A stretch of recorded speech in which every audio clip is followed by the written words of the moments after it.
எந்த அளவு முக்கிய ராமருக்கு உண்டோ அதே அளவு பெருமை தாயாருக்கும் உண்டு. அதனாலதான் பாலகாண்டத்தை ஆரம்பிக்கும் பொழுதே சீதாயா சரிதம் மகத்து அப்படின்னு வால்மீகி பகவான் சொல்றார். இது சீதையினுடைய அப்பேற்பட்ட மகாத்மியமான சரித்திரம் அப்படின்னு சொல்றாருன்னா எந்த அளவு ராமருக்கு பிராதானியம் உண்டோ அதே அளவு சீதா பிராட்டிக்கும் பிராதானியம் உண்டு. அப்படி இருக்கக்கூடிய சீதா பிராட்டி லங்கையில இருக்கா அப்படின்னா இந்த இடத்துல பிராட்டி தான் ஒரு ஜீவனை போல லோகத்துல இருக்கிற எல்லா ஜீவன்களுக்கும் சமஷ்டி ரூபமாக இருக்கா. பகவான் ஸ்ரீ ராமச்சந்திரமூர்த்தியே பரபிரமமாக இருக்கார். அப்படி இருக்கக்கூடிய பகவான் கிட்ட ஒரு ஜீவன் போய் சேரணும் அப்படின்னா அதுக்கு என்ன வழி அப்படின்னு கேட்டா குரு கிருபை இல்லைன்னா நடக்காது அப்படிங்கிறதுதான் ஹனுமானுடைய தத்துவமே. ஹனுமத் சமேன குருனா அப்படின்னு சுவாமி வேதாந்த தேசிகர் சொல்றார். ஹனுமாரை போல ஒரு குரு கிடையாது அப்படிங்கிறார். ஏன்னா குருவனுடைய முக்கியமான வேலையே என்னன்னா ஜீவனை கொண்டு போய் பகவான் கிட்ட சேர்க்கணும். ஏன்னா ஜீவன்களுக்கு பகவான ஸ்வயமே அடையக்கூடிய சக்தி கிடையாது. ஏன்னா நமக்கு விஷய சுகங்கள்ல ஆசையோ ஜாஸ்தி.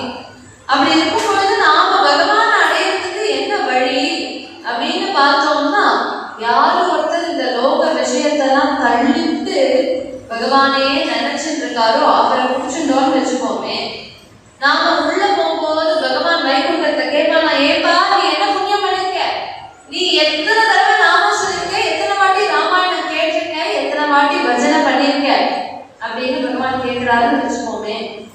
நாம ஏதோ சுவாமி நான் ராமாயணமே கேட்டது கிடையாது, ஏதோ ஒரு வாட்டி 2 வாட்டி கேட்டுப்பேன்னு நினைக்கிறேன் அப்படின்னு சொன்னா பகவான் வெளில கொண்டு வரார். ஒரு ராமாயணம் கேட்கல, ராமநாமம் சொல்லாம உனக்கு என்னடா இங்க வேலை அப்படின்னு கேட்கறான். இதே நாம சொல்றோம்னு வச்சுக்கோமே, சுவாமி நான் ராமாயணம் சொன்னது கிடையாது, ராமாயணம் கேட்டது கிடையாது, ஏதோ ஹனுமாரை பத்தி சில கேட்டிருக்கேன், ஹனுமானுடைய கிருபையா ஹனுமான் என்ன ரெக்கமெண்ட் பண்ணி இங்க வர சொன்னார்னு சொன்னோம்னு வச்சுக்கோமே, பகவான் எந்த கேள்வியும் கேட்க மாட்டாரா, உடனே வாப்பா உனக்காக தான் கேட்டு தொடர்ந்து வச்சுட்டு வாசல்ல நிக்கிறேன் அப்படிங்கிறான். ஒரு குருநாதனை ஆசிரியிச்சுட்டு இருந்தோம்னா அந்த குரு பேரை சொல்லிட்டு நாமளும் ஜாம் ஜாம் ஜாம் ஜாம்னு பகவானுடைய சரணத்துக்கு போகலாம். அவரே நம்ம அழைச்சிட்டு போயிடுவார். அவரோட கூட எப்போதுமே நம்ம இந்த திருப்பதி பெருமாள் கோவில்ல கூட பார்த்தோம்னு வச்சுக்கோமே, நிறைய கோவில்கள்ல விஐபிஸோட போனோம்னு வச்சுக்கோமே, நம்மள எந்த டிக்கெட்டும் கேட்க மாட்டா, எந்த பாஸும் கேட்க மாட்டா, அவளோட போனா அப்படியே அவளோடயே சேர்ந்து டைரக்டா போயிடலாம் இல்லையா. அது போல குருநாதர் அப்படிங்கிற விஐபியோட நம்ம போனோம்னு வச்சுக்கோமே, ஜாம் ஜாம் ஜாம் ஜாம்னு நேரா பகவான் கிட்டேயே போயிடலாம் அப்படிங்கிறத காட்டக்கூடியது இந்த சுந்தர காண்டம் அப்படிங்கிற காண்டம்.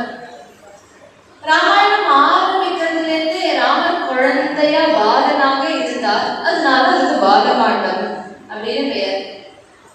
ராமர் கொஞ்சம் வளர்ந்து அயோத்தியாவில பட்டம் கட்டுறதுக்காக ரெடியா இருந்தார். அயோத்தியால இருந்து வெளியில வந்தார். முக்கியமா பார்த்தோம்னா கதை நடந்ததே அயோத்தியாவில தான்.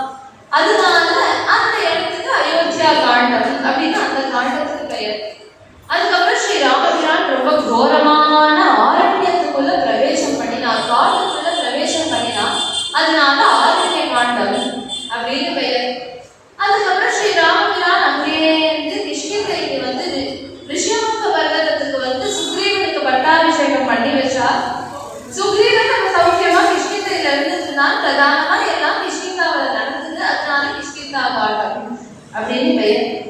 கடைசியில கூட பார்த்தோம் அப்படின்னா யுத்தம் தான் நடக்கிறது. இவர் அடிச்சா, இவாள் அடிச்சா, ராமர் ராவணன் அடிச்சான்னு ஒரே யுத்தமயமா இருக்கு. யுத்த காண்டம் அப்படின்னு பெயர் வச்சார் வால்மீகி பகவான். இதெல்லாம் வச்சா இல்லையா, நடுவில் வச்ச சுந்தர காண்டம் அப்படின்னு பெயர். ஏன் மீதி காண்டம் சுந்தரம் அப்படின்னா அழகு தானே அர்த்தம். அப்ப மீதி காண்டம் தான் சுந்தரமா இல்ல, வெறும் இந்த காண்டம் தான் சுந்தரமா இருக்கா? இல்ல, இந்த காண்டம் பிரதானமா எங்க நடந்ததுன்னு பார்த்தோம்னா லங்கையில தான். ஏன்னா ஹனுமான் இங்கே லங்கையில தான் போய் இருக்க போறார்.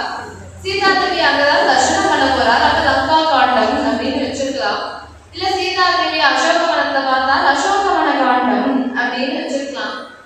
இல்லையா, இது எதுவுமே வேண்டாம், ஹனுமானுடைய பிரபாவத்தை சொல்றது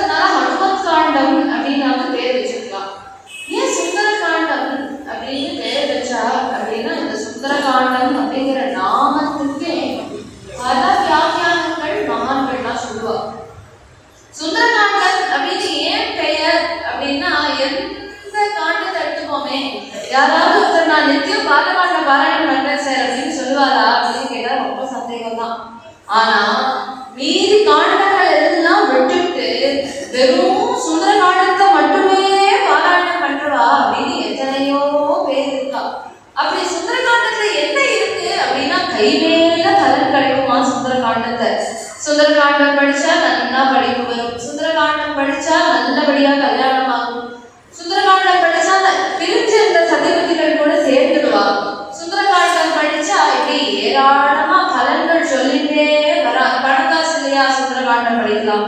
சுந்தரகாண்டம் படிக்கிறதே சில நாள் ஏகதினம் படிப்பா சில பேர் 2 நாள்ல சுந்தரகாண்டம் படிப்பா, சில பேர் சப்த சர்க்கம் அப்படின்னு ஒரு நாளைக்கு 7 சர்க்கம் பர்யந்தம் அது அந்த ரொட்டேஷன்ல படிச்சுட்டே வந்து எந்த ரவுண்ட்ல கடைசியா முடியறதோ அந்த சமயம் கட்டாபிஷேகம் பண்ணி படிச்சு பூர்த்தி பண்றது அப்படின்னு சப்த சர்க்கம் படிக்கிறவா அப்படின்னு. சுந்தரகாண்டத்தையே அங்குலீக பிரதானம் மட்டும் படிக்கக்கூடியவா அப்படின்னு உண்டு. மேலும் சுந்தரஹா அப்படின்னா கவி அப்படின்னு ஒரு அர்த்தம், வானரம் அப்படின்னு ஒரு அர்த்தம் உண்டு. ஹனுமானுடைய அப்பேற்பட்ட திவ்யமான ஒரு வைபவத்தை சொல்றதுனாலேயே சுந்தரகாண்டம் அப்படின்னு பெயர். மீதி எல்லாம் பார்த்தோம் அப்படின்னா பாலகாண்டமும் அயோத்தியா காண்டமும் ஆரண்ய காண்டமும் பெருசா பகவானுடைய குணங்களை தான் பேசுறது. நாம் யாராவது ராமர் எப்பேற்பட்ட தியாகம் பண்ணினா பாத்தியா, ராமர் எப்பேற்பட்ட குணமாதான் இருந்தா பாத்தியா அப்படின்னா அவர் பகவான் சார் அப்படி இருந்தார் அப்படின்னு சொல்லிட்டு போயிடுவோம். ஆனா ஹனுமான் பாத்தியா எப்படி ராமர் இடத்துல அப்படி பக்தியோட இருந்தார் அப்படின்னு சொன்னா நம்ம மனசு போய் நாம் கொஞ்சம் ட்ரை பண்ணி ஹனுமானை போல பக்தி பண்ண முடியாது, இருந்தாலும் ஏதாவது கிஞ்சி தடவாங்க நமக்கும் பக்தி வருதான்னு பார்ப்போமே அப்படின்னு பக்தி பண்றதுக்கு ஒரு முயற்சி பண்ணுவான் இல்லையா. வேறுபட்ட ஒரு பக்தனுடைய சரித்திரத்தை சொல்லக்கூடியது சுந்தரகாண்டம். எப்படி அந்த சுந்தரகாண்டத்துக்கே பல வியாக்கியானங்கள் உண்டு. ராமாயணத்துல நேற்றைய தினம் நான் பார்த்தோம், சுக்ரீவனுக்கு பட்டாபிஷேகம் பண்ணி வச்சார். அங்கே இருந்து சுக்ரீவன் ஓடி வரான், தலையில கிரீடெல்லாம் வச்சிருந்து சத்திரசாமராஜ உபச்சாரங்களோட ராமர் முன்னாடி வந்து நின்ன உடனே ராமர் பார்த்து சந்தோஷப்பட்டா, சுக்ரீவா நீ இப்படி சௌக்கியமா இருக்கிறத பார்க்கும்பொழுது எனக்கு எவ்வளவு சந்தோஷமா இருக்கு தெரியுமா அப்படின்னு உடனே அவன் மேல நமஸ்காரம் பண்ணி சொன்னா, சுவாமிக்கு இதுக்கு மேல என்ன காத்துட்டு இருக்கிறதுக்கு, நாம இப்பவே நான் எல்லா மாணவர் படைகளையும் திரட்டி அனுப்புறேன், எல்லாரும் போய் சீதா பிராட்டியை தேடிட்டு வரட்டும் அப்படின்னு உடனே ராமர் பார்த்தா சித்த பொறுமையா இருக்கா. இப்ப மழை காலமா இருக்கு, மேலும் நீயும் ரொம்ப நாள் திண்டாடி தெருவிலேயே இருந்து இப்பதான் ரொம்ப நாள் கழிச்சு எனக்கு ராஜ்யம் கிடைச்சிருக்கு, உன் மனைவியை இப்பதான் ரொம்ப நாள் கழிச்சு பாக்குற, அதனால சித்த போய் நீ உன் மனைவியோட ராஜ்யத்தை போக்கியமா சௌக்கியமா இது 2 மாசம் கழிச்சு எல்லாம் பார்த்துக்கலாம் அப்படின்னு சொல்லிட்டா. இதுக்காக ஸ்ரீராமர் உடனே கிருஷ்ணகிரிக்கு போயிட்டாரா அப்படின்னா அவர் அதே மலை கோயில தான் உட்காந்து சீதைன்னு கதவிட்டு இருக்கா. கூட லட்சுமண சுவாமியும் ஹனுமானும் இருக்கா. இப்படியே இருந்துட்டே இருக்கும்பொழுது 2 மாசம் ஆச்சு, பார்த்துட்டே இருக்கா ராமன். சுக்ரீவன் வருவானான்னு சுக்ரீவன் மந்த பழா தெரியல. உடனே ராமன் சாதாரணமா தான் லட்சுமணரை கூப்பிட்டு, ஏன்பா சுக்ரீவன் ஏதோ போனானே, அவனை 2 மாசம் கழிச்சு சொன்னேன், அவனை ஆளே காணுமே, எப்படி இருக்கான், ஏதாவது வருவானா என்னன்னு போய் தெரிஞ்சுட்டு வரியா இல்லை அவருக்காக சாதாரணமா தான் சொன்னார். உடனே ரொம்ப கோபம் லட்சுமண சுவாமிக்கு, இவெல்லாம் ஒரு ஆளு, இவனுக்காக நம்ம அண்ணா காத்துட்டு இருக்கா, இவனை போய் இருந்துட்டு வரானா அப்படியே போயிட்டு பத்தியாங்க என்ன ஒரு அயோக்கியத்தனம். அங்கே இருந்து கடவுளா விருது வேகமா வரா. கிஷ்கிந்தா ராஜ்யத்துக்குள்ள வந்து பார்த்தா பெரிய பெரிய மாளிகைகள் இருக்கு, கூட கோபுரங்கள் இருக்கு. பார்த்து ஆச்சரியப்பட்டு போயிட்டார். ஒரு குரங்குக்கே இப்பேற்பட்ட ஒரு சாம்ராஜ்யமா அப்படின்னு பாக்குறார். இப்படியே காத்தா அங்கே இருந்து வந்துட்டே இருக்கும் பொழுது யாரோ 2 வானரால் லட்சுமண சுவாமி வந்த பார்த்துட்டா. அங்கே இருந்து ஓடி போனா மகாராஜா, அங்கே இருந்து லட்சுமண சுவாமி வரார். அப்படியா லட்சுமண சுவாமி வரா? அவர் சாதாரணமா வரல, கையில வில் எடுத்துட்டு கோபமா அங்கே இங்கே முழிச்சுட்டு வரா அப்படின்னு அரண்டு போயிட்டான் சுக்ரீவன். அங்கேருந்து உடனே ஓடி போய் மன்னி தார சித்த நீங்க போய் லட்சுமண சுவாமியை சித்த ஆசுவாசப்படுத்துவோல, ஏன்னா அவர் சித்த உங்களை போன்ற ஸ்திரீகள் கிட்டலாம் கோபத்தை காண்பிக்க மாட்டார், நான் போனேன்னா தொலைச்சு கட்டி விடுவார், அதனால நான் சித்த உள்ள இருந்துட்டு இருக்கேன், நீங்க போய் பேசும் போல நீங்க அவரை ஆசுவாசப்படுத்திட்டே போதும், நான் வந்துடுறேன் அப்படின்னு சொன்னான். தார உடனே அங்கே இருந்து வரா லட்சுமண சுவாமி கையில வெளில எடுத்துட்டு அப்படி பார்த்துட்டு வரா, எங்க இருக்கா அந்த பையன் சுக்ரீவன் அப்படின்னு பார்த்துட்டு வந்தா அங்கே இருந்து தார ஓடி வரா. சுவாமியே சுவாகதம் சுவாகதம், என்ன ஒரு பாக்கியம் நாங்க பண்ணிருக்கோம், இன்னைக்கு உங்களுடைய திருவடி நம்ம கவனத்தை பட்டிருக்கேன்,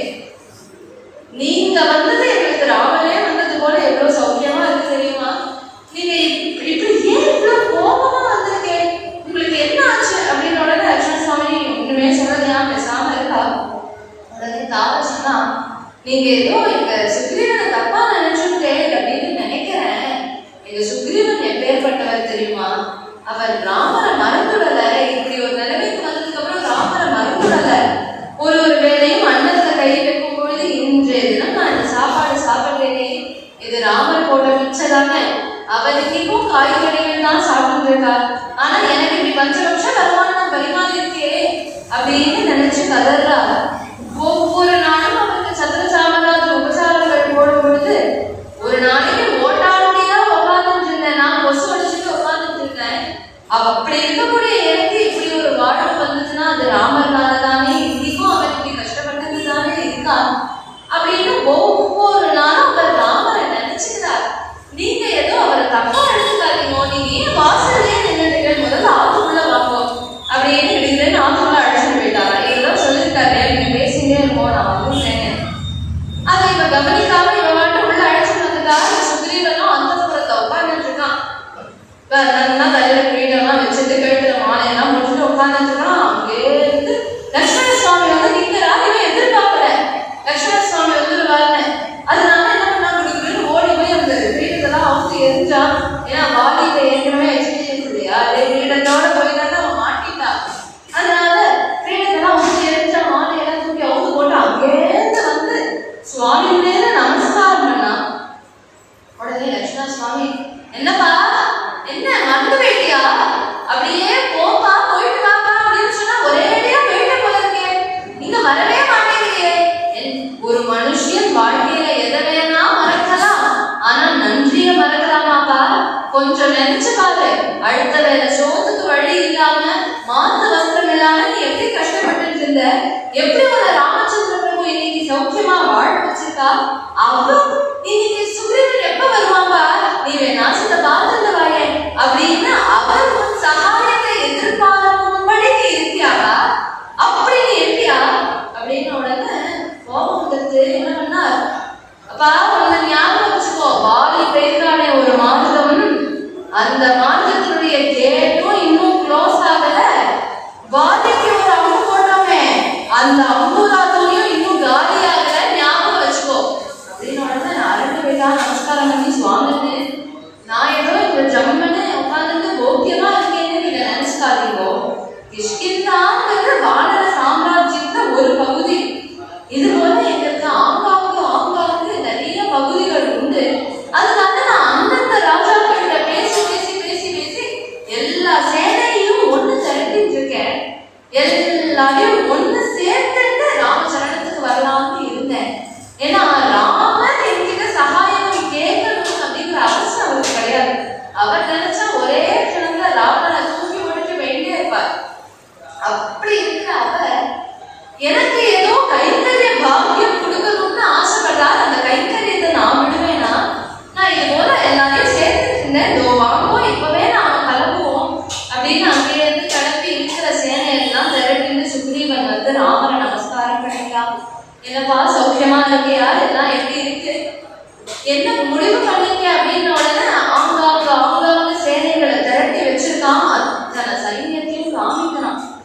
காமிச்சு சொல்றான் ராமரை பார்த்து, இது இந்த தேசத்திலேருந்து வந்திருக்கக்கூடிய வானரால், இவா இந்த தேசத்திலேருந்து வந்திருக்கா, இவாளுடைய பலபராக்கிரமம் இது, இவா இப்பேற்பட்டவா அப்படின்னு எல்லாருடைய மகாத்மியத்தையும் சொன்ன பிறகு சுக்ரீவன் சொல்றான், இந்த குரூப் நீங்க வடக்கு பக்கம் போங்க, இந்த குரூப் இருக்கிறவா நீங்க கிழக்கு பக்கம் போங்க, இந்த குரூப் இருக்கிறவா நீங்க மேற்கு பக்கம் போங்க. முக்கியமான சில வானரால் ஜாம்பவான், நலன், நீலன், அங்கதன், ஹனுமான் போன்ற வார்த்தை திசைக்கு அனுப்புறான். ஏன் அதான் ஜட்டாயு சொல்லிட்டாரு, ராவணன் தான் தூக்கி போயிருக்கான் லங்கைக்கு அப்படின்னு எல்லா வானராலையும் சேர்த்து ஒரேடியா தெற்கு பக்கமே அனுப்பலாமே அப்படின்னு கேட்டா, எப்போதுமே ஒரு திருடன் இருக்கான்னு வச்சுக்கோமே, அவன் திருடுற பொருளை தன்னாவதான் கொண்டு போய் வச்சுக்கணும் அப்படின்னு கிடையாது. அவன் முக்கியமா அதை வேற எங்கேயாவது கொண்டு போய் வச்சுதானே மறைப்பான். அதனால அது போல இவன் எங்கேயாவது கொண்டு போய் சீதாதேவியை வச்சிருக்க போறான் அப்படின்னு ஆங்காங்கு எல்லா திசைகளையும் அனுப்ப முக்கியமான சில பேரை மட்டும் அழைச்சு தெற்கு பக்கம் அனுப்புறா. அதுலயும்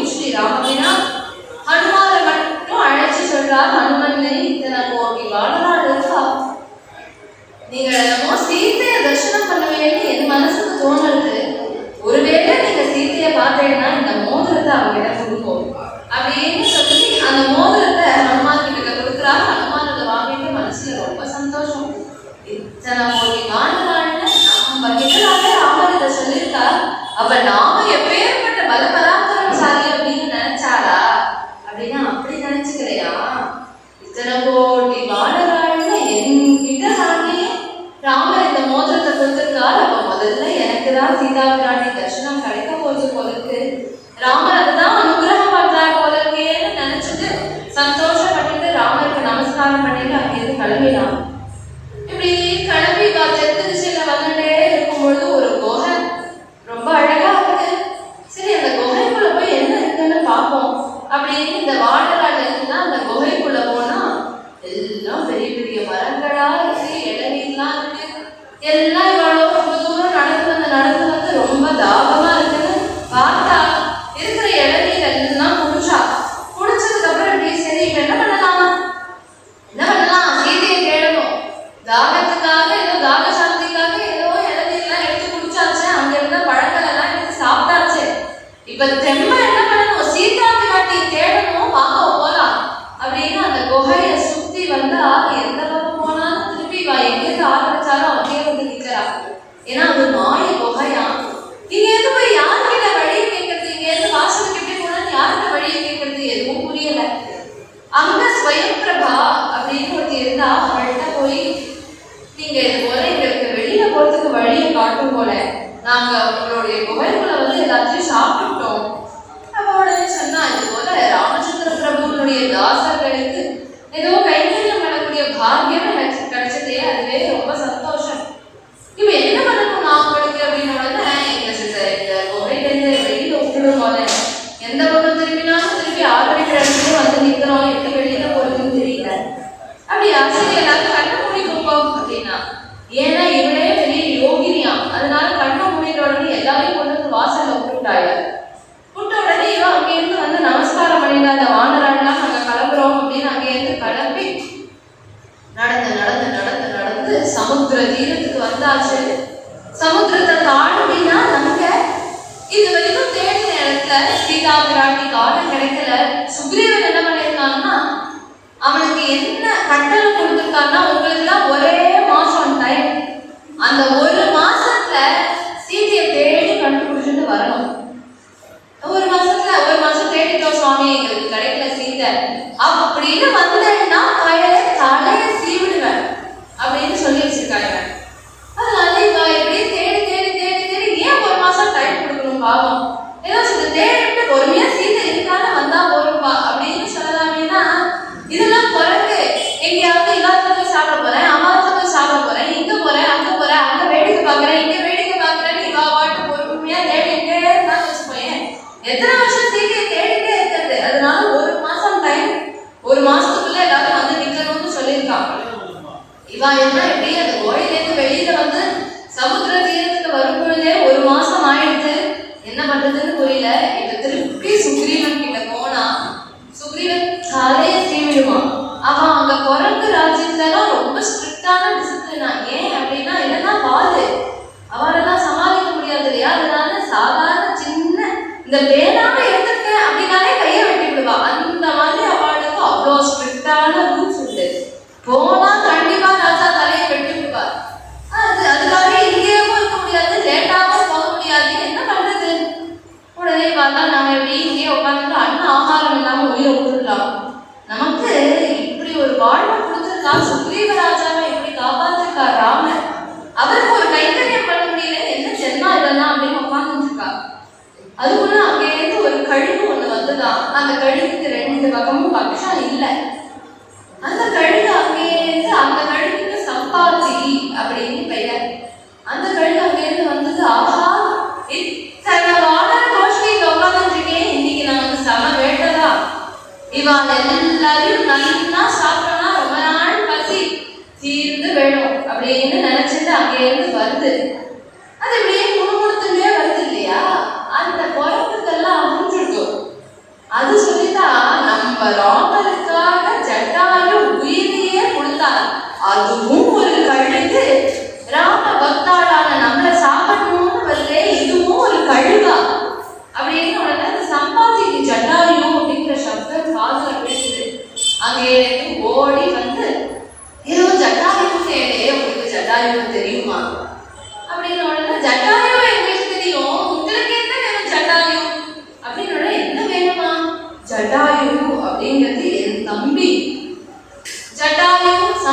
இவா 2 பேரும் சகோதராள். இவாளுடைய அப்பா அருணன் அப்படின்னு பெயர்.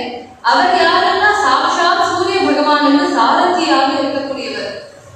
இந்த சம்பாத்தியம் ஜடாயும் ஒரு நாளைக்கு பேசிட்டே இருக்கும் பொழுது அப்பாவை பார்த்து ரொம்ப நாள் ஆச்சு, நாம வேணா அப்பாவை போய் ஒரு பார்த்துட்டு வந்துடுவோமா அப்படின்னு அங்கேயிருந்து கிளம்புறா.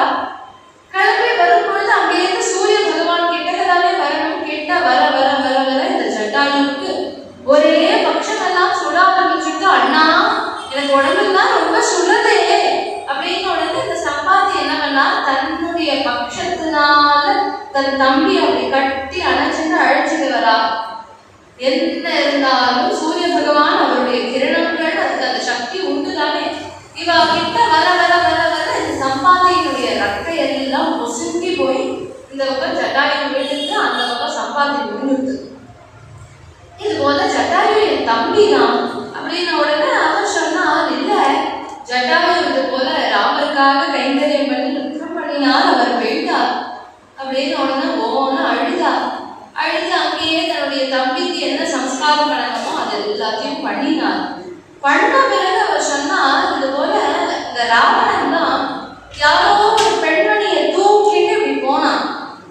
அவ அநேகமா சீதையா இருக்கணும்னு நினைக்கிறேன். ஏன்னா அவ கதறும் பொழுதே ஹா ராமா ஹா லக்ஷ்மணா அப்படின்னு கதறிட்டே போனா, அதனால அது அநேகமா சீதையா தான் இருக்கணும். நீங்க அதனால உங்கள யாருக்கு அந்த பலம் உண்டோ நீங்க 100 யோஜனை விஸ்தீர்ணம் உள்ள இந்த சாகரத்தை தாண்டி போய் பார்க்கலாம் சீதைய அப்படின்னு இவர் சொன்னாலோ இல்லையோ, சொன்ன அடுத்த க்ஷணம் வர வர வர வரன்னு எந்த ரக்கம் பொசுங்கி போச்சோ அந்த ரக்கம் திரும்பி முளைச்சுடுதான். எதனால அப்படின்னா பகவானுக்கு வாச்சீகமா கைங்கரியம் பண்ணினார் இல்லையா, அந்த வாச்சீக கைங்கரியத்துக்கு அப்பேற்பட்ட ஒரு மகிமை. நம்ம ஏதோ இந்த தெருவழியாவே யாரோட நடந்து வரா, அப்படி வரும்பொழுது இங்க காவிரி விநாயகர் கோவில் எங்க சார் இருக்கு அப்படின்னா போய் திரும்பிதான் இருக்கு அப்படின்னு வாயால நம்ம சொன்னோம்னாலே அதுவே ஒரு பெரிய வாச்சீக கைங்கரியமா. இது போல பகவான் அந்த கைங்கரியத்தையும் ஏற்றுக்கிறார் நம்ம கிட்டே இருந்து அப்படின்னா எந்த அளவு கிருபாளுவா அவர் இருக்கணும். உடனே இது ரக்க முளைச்சுட்டுன்னு உடனே பறந்து போய் 100 யோஜனை தாண்டி அங்கேயிருந்து அசோகவனத்தை பார்க்கறது சீதா விராட்டி உட்கார்ந்து இருக்கான்னு உடனே அங்கேயிருந்து இது வந்து ராவணன் சீதையை அங்கேயில தான் சிறை வச்சிருக்கா, அதனால உங்கள யாருக்கு பிரபாவம் உண்டோ நீங்க போய் பார்க்கலாம் அப்படின்னு உடனே அந்த குரூப்புக்கே வயசானவர் ஹெட்டு ஜாம்பவான் நின்றுட்டு இருக்கார். சுத்தி எல்லா வானராலையும் உட்காந்து வச்சு ரவுண்ட் டிஸ்கஷன் மாதிரி இவர் நடுவில் நின்றுட்டா. என்னப்பா இந்த 100 யோஜனை விஸ்தீர்ணம் உள்ள சமுத்திரத்தை தாண்டணும், அவளுடைய பலாபலங்கள் என்னன்னு சொல்லுங்க.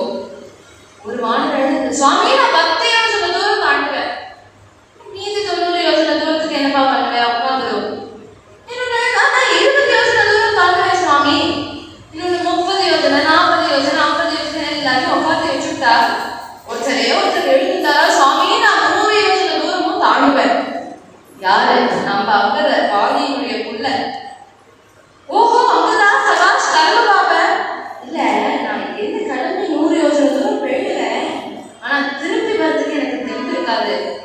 ஏப்பா இங்கேருந்து நீ அங்க போய் இந்த லட்டு சங்கரியா சாப்பிட போற, அங்க போய் சீத்தையை பார்த்துட்டு திரும்பி வரணும் இல்லையா, அதுக்கு பலாபலம் இல்லாம நீ அங்க போய் என்ன பிரயோஜனம், அதனால நீயும் உபயோகப்பட மாட்டேன் அப்படின்னு சொல்லிட்டா. உடனே ஜாம்பவான் தன் பெருமையை பேச ஆரம்பிக்கிறார். என்னடா பொடி பசங்களா இருந்தது எல்லாம் 10 யோஜனை 20 யோஜனைன்னு சொல்லிட்டு இருக்கேன், நான் எப்பேற்பட்டவன் தெரியுமா, நான் சின்ன வயசுல இருக்கும் பொழுது சாக்ஷாத் பகவான் திரிவிக்ரம அவதாரம் எடுக்கும் பொழுது அவர் 3 உலகத்தையும் அளந்துட்டு நின்றுட்டு இருந்தார் இல்லையா, அப்ப சாதாரணமா மிருதங்கத்தை எடுத்துட்டு அவரை 18 தடவை பிரதட்சணம் பண்ணி வந்த பெருமை எனக்கு உண்டு. அதனால அப்பேற்பட்ட பகவான் நான் இருக்கேன், என் கூட இருக்கிறீங்களா 10 யோஜனை தாண்டுவேன் 20 யோஜனை தாண்டுவேன் உங்களுக்கு எல்லாம் வெக்கமா இல்லையா அப்படின்னு உடனே ஒரு வானம் அழிஞ்சுதான் ரொம்ப புத்திசாலி. சுவாமி இவ்வளோ பலாபலம் தமக்கு உண்டு அப்படின்னா நீரே தாண்டலாமே, எதுக்கு எங்களை கூட்டு கேட்டு இருக்கேன் அப்படின்னு உடனே பொதுவா எல்லா வயசானவனும் நான் சின்ன வயசுல எப்படி இருந்தேன் தெரியுமா, அப்படி வேணா தெரியுமா 10 கிலோமீட்டர் நடந்தே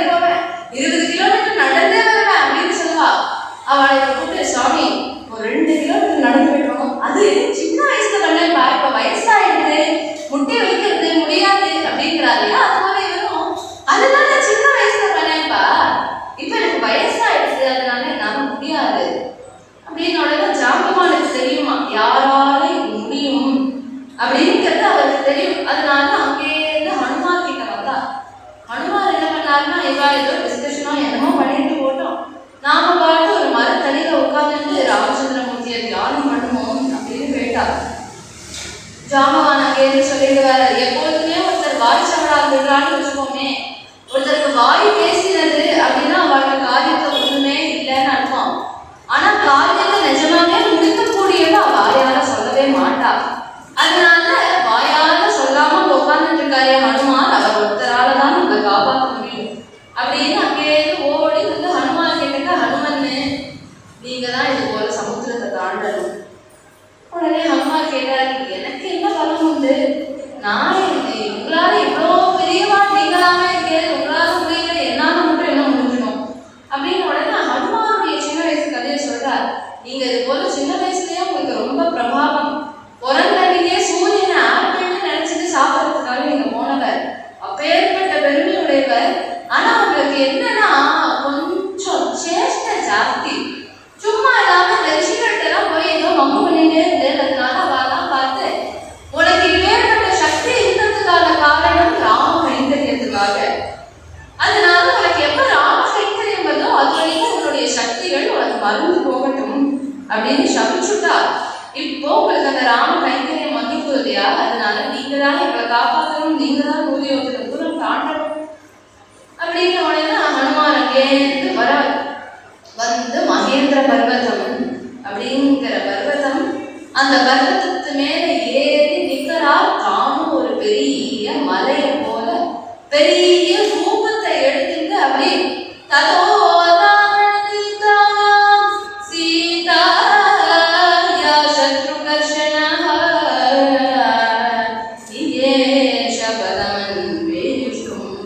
சாரணா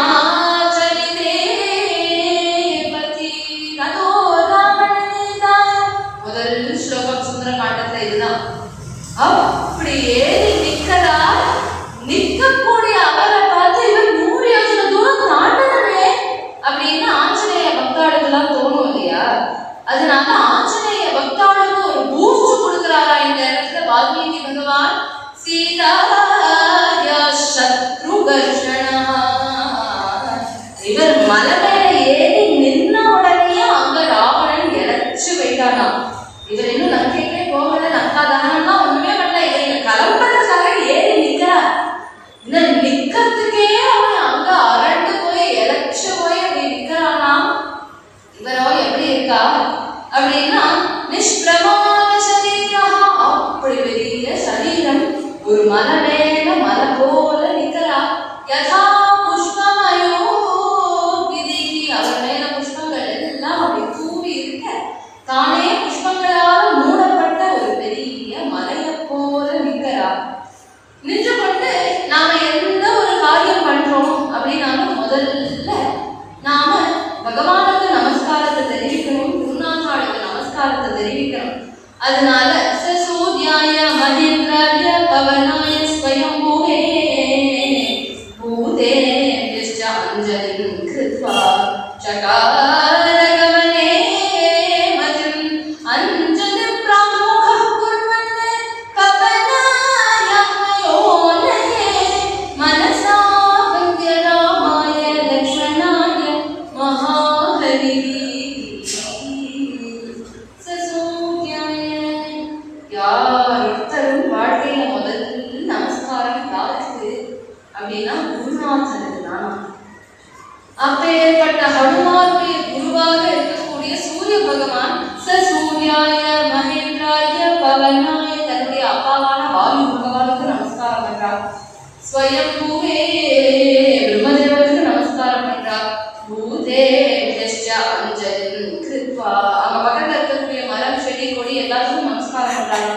எதுக்கு மரம் செடி கொடிக்கெல்லாம் நமஸ்காரம் பண்ணணும்னா ஒவ்வொன்றுத்துக்குள்ளேயும் பகவான் தானே இருக்கார், அதை உணர்ந்த ஆத்ம ஞானி. அதனால அங்க இருக்கக்கூடிய எல்லா பசு பட்சியும் அங்க இருக்கக்கூடிய எல்லா செடிகளுக்கும் நமஸ்காரம் பண்ணிட்டார். எல்லாம் பண்ணிட்டு கடைசியா மனசா வந்திய ராமாய லக்ஷ்மணாய மகாஹரி, மனசனாலேயே ராமருக்கும் லக்ஷ்மணருக்கும் நமஸ்காரம் பண்ணிட்டார். எந்த ஒரு காரியம் பண்றோம் அப்படின்னாலும் முதல்ல என்ன தேவைன்னா உற்சாகம். உற்சாகம் அப்படிங்கிற ஒண்ணு இருந்துச்சுன்னு வச்சுக்கோமே, 80 வயசு தாத்தா கூட எழுந்துட்டு ஓடி வந்துருவார் கதைக்கு. உற்சாகம் ஒண்ணு இல்லைன்னு வச்சுக்கோமே, 18 வயசு யுவாவே இருக்கட்டுமே, என்ன அப்படின்னு அந்த ஒரு சோம்பேறித்தனம் வந்துடும் இல்லையா? எல்லாத்துக்குமே அடிப்படையான காரணம் உற்சாகம் அப்படிங்கிறது. அதனால தானே தன்னை உற்சாகப்படுத்திக்கிறார்.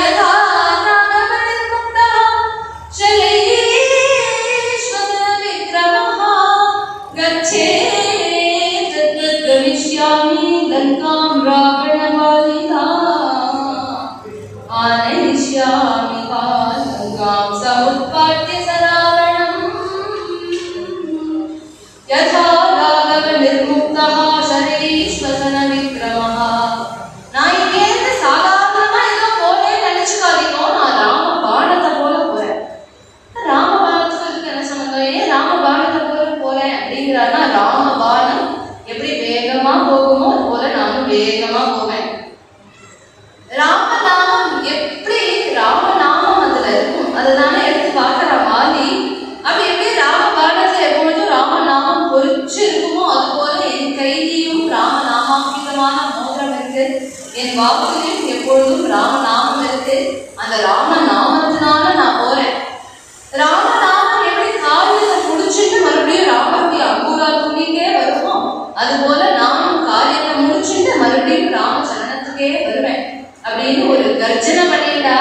என்ன பெரிய ராவணன் எங்க கொண்டு போய் வச்சுட்டு போறான் சீதா பிராட்டிய? லங்கபுரா தேடுவேன், லங்கபுரா தேடுவேன், லங்கபுரா தேடி எனக்கு சீதா பிராட்டி கிடைத்தலன்னு வச்சுக்கோங்க. சரி ஏதோ நம்ம பிராப்தம் அவ்வளவுதான் அப்படின்னு ஆத்து வந்துவேன் நினைச்சுக்காதீங்கோ. 14 லோகமும் போய் தேடுவேன், எந்த இடத்தையும் தேடி கிடைக்கலன்னு வச்சுக்கோமே.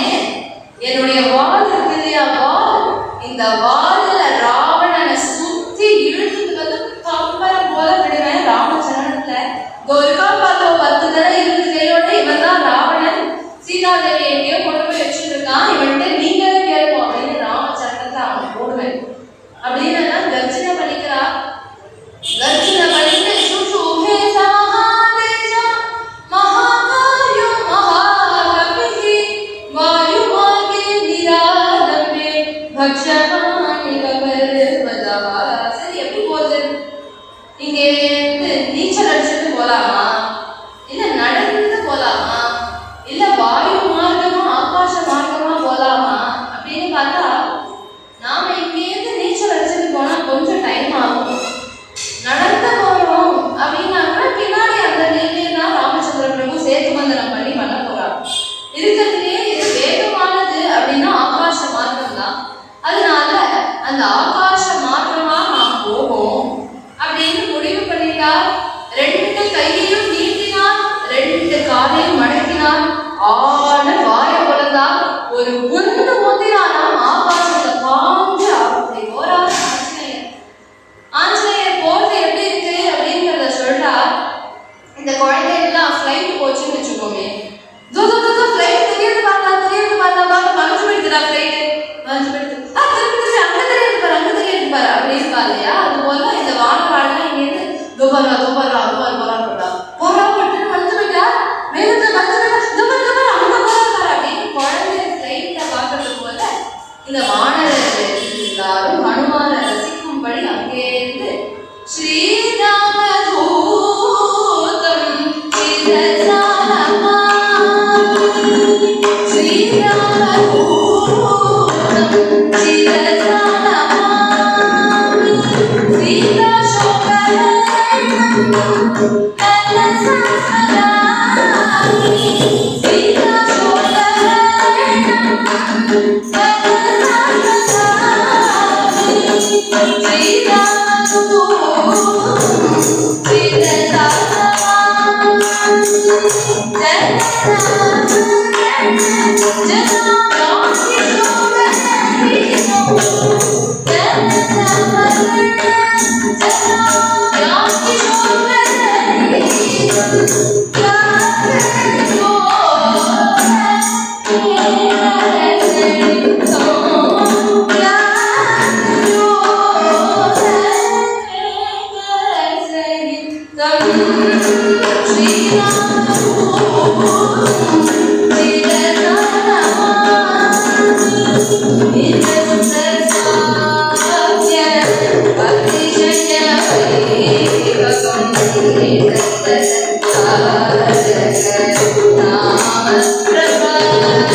அந்த மலை உடனே வழி விட்டு உடனே தேவ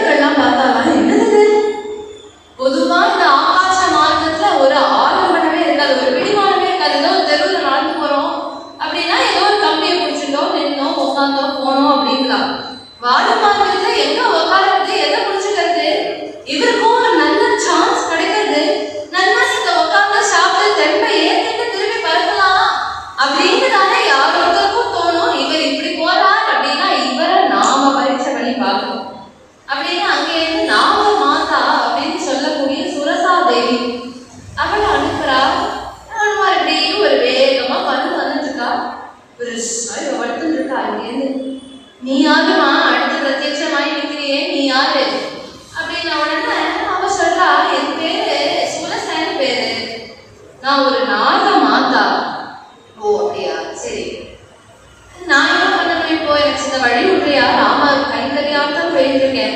இல்ல இல்ல, நீங்க என்னப்பா, எனக்கு பிரம்மா ஒரு வரம் கொடுத்துருக்கா. என்ன வரேன், யார் யாரெல்லாம் இந்த வழியா போராடோ அவெல்லாம் என் வாயில பூந்து போகணும். ஆஹா, என்ன ஒரு வரன், லோகக்ஷேமார்த்தம் பிரம்மா எப்படினாலும் எல்லாருக்கும் வரன் கொடுக்கணும். எவ்வளவு லோகத்துக்கே பரம மங்களத்தை பண்ணக்கூடிய வரன் இருந்தாலும், அம்மா நான் சொல்றேன்னு தப்பா எடுத்துக்காதீங்கோ, ராம கைங்கரியத்துக்காக வேண்டிருக்கேன், அதனால சித்தனா போயிட்டு வந்துடுறேன், வந்து ராமகிட்ட விஷயத்த சொல்லிட்டு நான் மறுபடியும் வந்து உன் வாயிலே விழறேனா. அவ பார்த்தாலாம், இது நிறைய பேர் இப்படிதாப்பா என்ன சொல்லிட்டு போறா, போனவா யாரும் திரும்பி வந்த மாதிரி தெரியல, அதனால நானும் எத்தனை பேருக்கெல்லாம் ஏமாந்து கொடுத்து சொன்னேன், அதனால நீ ஏதோ ராம கைங்கரியாம தான் சொல்ற, நீ என் வாயில போட்டுட்டு நீ எங்க வேணுமோ போயேன், நான் அவனை எதுவுமே டிஸ்டர்ப் பண்ண மாட்டேன் அப்படின்னு. உடனே பார்த்தாலும் சரி, இது விடாது போல இருக்கு நம்மள அப்படின்னு, என்ன முழுங்கிறதுக்கு ராம தூதனை முழுங்கிறதுக்கு ஒரு ஆழாமா அப்படின்னா உடனே தன்னுடைய ரூபத்தை 10 யோசனை தூரம் வளர்க்கிறார். இவ உடனே என்னன்னா 20 யோசனை தூரம் வாய கொடுத்தா, இவர் உடனே 30 யோசனை தூரம் வளர்றா, அவ உடனே 40 யோசனை தூரம் வாய கொடுக்கிறா, இவர் உடனே 50 யோசனை தூரம் வளர்றா. இப்படி வளர்ந்து வளர்ந்து பார்த்தா இவன் 90 யோசனை வளர்ந்து நிற்கிறா. இவன் என்ன பண்ணிட்டா 100 யோசனை தூரம் வாய குழந்தை நிற்கிறானா. நல்ல வேலை வாய குழந்தவ இப்படி குழந்தாம இப்படி குழந்தா, இப்படி குழந்தான் வச்சுக்கோமே, மொத்த சமுத்திரமும் இவ வாய்க்குள்ளேயே போய் சேர்த்து வந்ததுமே நடந்திருக்காது.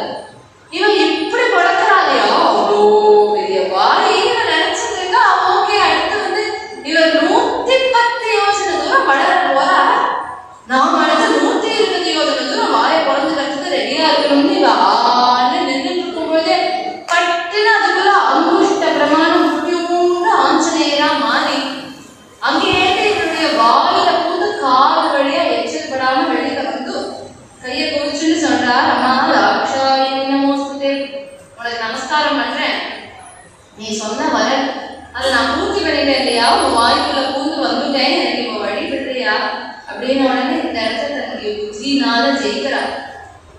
ஜெயிச்ச உடனே அங்கேயிருந்து புஷ்ப வருஷம் பண்றா தேவர்கள் எல்லாம், இவனும் வழியை விட்டா அங்கேயிருந்து மறுபடியும் கிளம்புறா, வந்துட்டே இருக்கா. இவர் வந்துட்டே இருக்கும்போது திடீர்னு பார்த்தா இவருடைய பலம் குறையுது, ஸ்பீடு குறையுது. ஏண்டா என்ன ஆகுது, ஏன் இப்படி ஸ்பீடு குறையுது அப்படின்னு கீழே ஒரு ராட்சசி வந்துட்டு இருக்கா. அவ பேரு சித்தி கேம்பு. இது என்னடா இது அடுத்த வம்பா போச்சு அப்படின்னு பாக்குறா. இவளோ எப்பேற்பட்டவள் அப்படின்னா நெழல வச்சுட்டு பூதத்தை எழுதுவாங்க. நாம எல்லாம் இப்ப என்ன பண்ணுவோம் அப்படின்னா, பூதத்தை எழுக்கும் பொழுது நம்மளுடைய உடம்பு எழுக்கும் பொழுது பின்னாடியே நிழலும் வரும். இப்போ அதுவும் என்ன ஆயிடுச்சு அப்படின்னா, போட்டோகிராஃபி அப்படின்னு எடுக்கிறோம் இல்லையா, அப்படி போட்டோ எடுக்கும் பொழுது நிழலை மட்டும் அழகா பிடிச்சி எடுத்துட்டு போயிடலாம். இவன் என்ன பண்ணுவா, நிழல் இருக்கு இல்லையா, நிழலை பிடிச்சி இழுக்கும் பொழுதே அந்த பூதத்தை சேர்த்து இழுத்துடுவாளாம். அப்பேற்பட்ட பிரபாகமுடையவள். இவன் படுத்துட்டு அங்கேயிருந்து ஹனுமான் இழுத்த உடனே ஹனுமான் பார்த்தா, ஓஹோ இது யாருன்னு தெரியலையே அப்படின்னு அங்கேயிருந்து இவ இழுத்து இழுத்து இழுத்து இழுத்து பார்த்தா ஹனுமான் அவருடைய வாய்க்குள்ள போயிட்டார். தேவர்கள்லாம் வயிற்று பிடிச்சு நிற்கிறா. இது அப்பேற்பட்ட சுரசையிலேருந்து தப்பிச்சுட்டா, இந்த சிந்திகையிட்ட போய் மாட்டிட்டாலே இவர் எப்படியாவது வெளியில வந்தாலுமே அப்படின்னு இவ பயந்துட்டு பார்த்துட்டே இருக்கும் பொழுதே அவளுடைய பயத்தை கிழிச்சுட்டு வெளியில வந்தாராம் ஆஞ்சநேய சுவாமி. அப்படி வெளியில வந்த உடனே தேவர்களுக்கு எல்லாம் பரம சந்தோஷம். ராமநாமத்தை சொல்லிக்கொண்டே அங்கேருந்து வந்து சுவேத பர்வதத்தில் ஜோப்புன்னு குதிச்சார். குதிச்சு டயத்தை பார்க்குறாரு, இந்த டைம் இருக்கே, இன்னும் கொஞ்சம் இருட்டட்டும், இருட்டினதுக்கு அப்புறம் போவோம் அப்படின்னு அங்கேயும் இங்கேயும் டயத்தை பார்த்துட்டு இப்படி பார்க்குறாரு. ரசிகர் பொதுவா ஞானிகள் ஆத்ம ஞானம் உடையவா அப்படின்னா அதில் வரட்டு ஹிருதயமா இருக்கும் அப்படின்னு நினைச்சுக்க கூடாது. பேருடைய ரசிகரா இருக்கா, அங்கேயிருந்து பார்க்கறா. தக தக தக தகன்னு வெள்ளையா ஏதோ ஒன்று சமுத்திரத்திலேருந்து வெளியில வருது. பார்த்த உடனே அவர் சங்கப்பிரபம் க்ஷீரவிநாதவர்ணம் உத்கச்சமானம் வ்யவபாசமானம் ததர்ஷ சந்திரமௌலீம்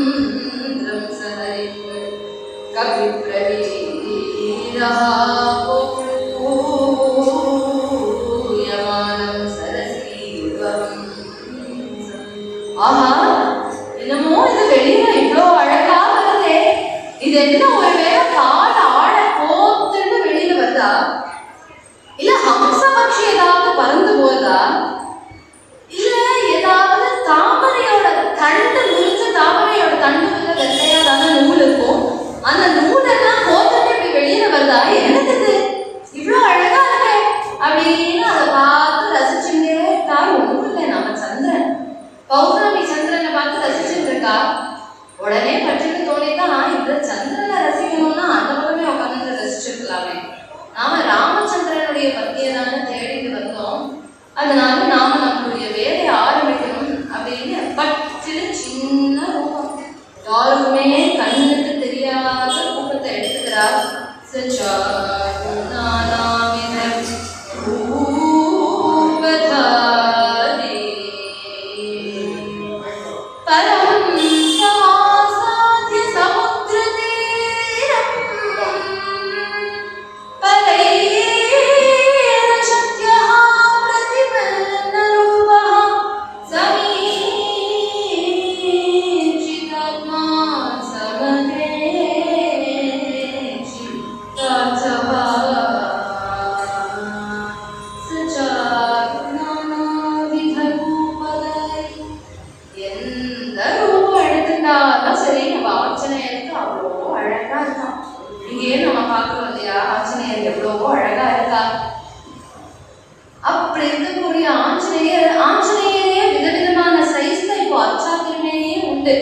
நம்ம ஆத்துல மணியில இருக்கக்கூடிய ஆஞ்சநேயர் அப்படின்னு பார்த்தா இத்தனூண்டுதான் இருப்பார், ரொம்ப அழகா இருப்பார், கியூட்டா இருப்பார்.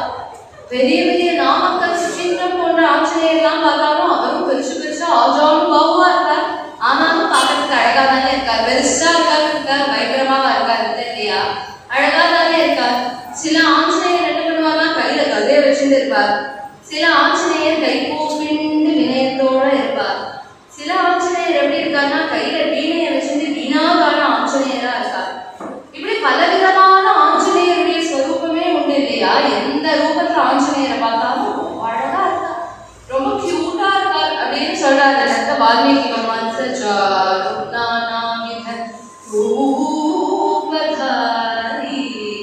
ரொம்ப அழகா இருக்கார்.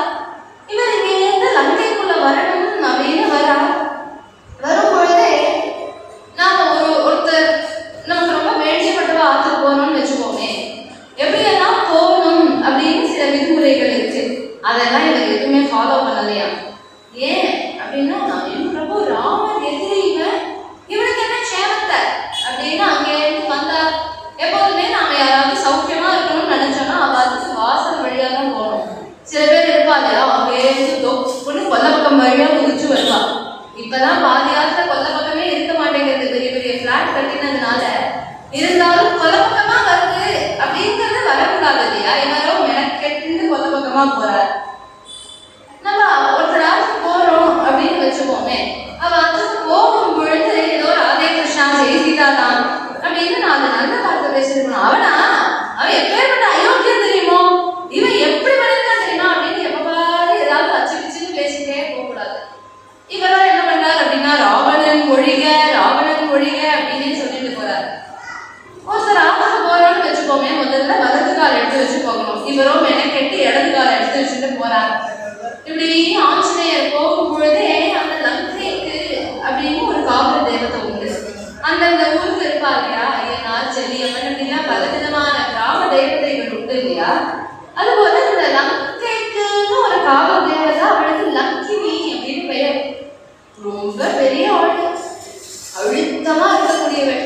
அதனாலதான் யாராவது அழுத்தமா இருக்கா அப்படின்னா என்னடி லங்குனி மாதிரி இருக்க அப்படின்னு கேட்பா இல்லையா, அது அவள்கிட்ட வந்ததுதான் அது. அப்படி அழுத்தமா குண்டு சரீரம் அப்படி நிக்கிறா.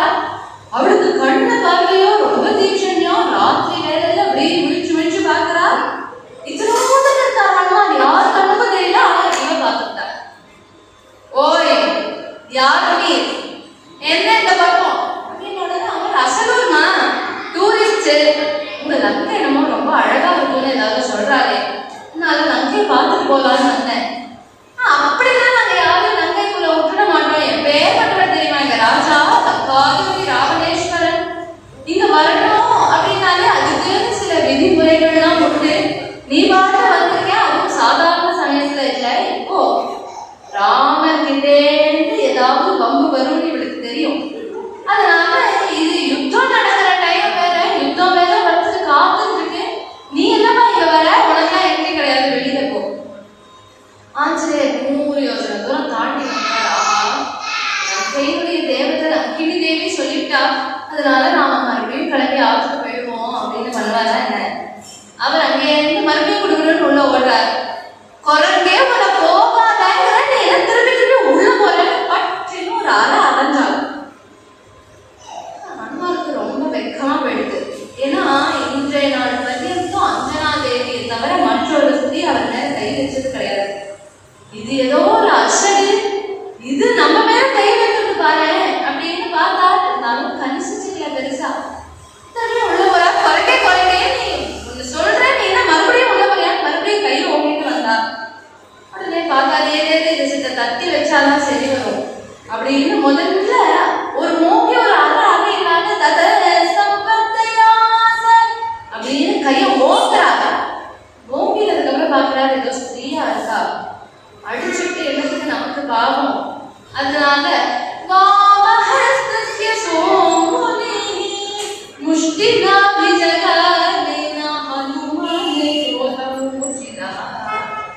உடனே பார்த்தா நம்ம எதுக்கு தேவையில்லாம இவாட அடிச்சு வம்புக்கு போகணும். தன்னுடைய இடது கை சுண்டு விரல் அடிக்க கூட இல்லை, லேசா தள்ளினா கிரு கிரு கிரு கிரு கிரு தலை சுத்தி மட்டையில கீழே விழுந்தாங்க. விழுந்தவ எழுந்து என்ன சொல்லணும், சுவாமினே நீங்க உள்ள போங்க சொல்லணுமா வேண்டாம். உடனே பிரசீத சுமஹாபாவோ திராயஸ்வஹரி சந்தமா மகாபாவோன்னு கூப்பிடலாம். கையோட பிரபாவம் தெரியுது, அதையே வாங்கல, சித்த லேசா கை பட்டது அவ மேல, அதுக்கே புரிஞ்சிருத்தோ.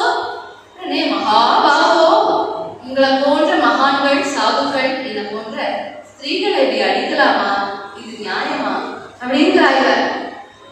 இவதான முதல்ல அடிச்சா, அப்ப என்ன ஸ்திரீகள் புருஷால அடிக்கிறது நியாயம், புருஷா ஸ்திரீகள் அடிக்க கூடாது அப்படின்னா என்ன?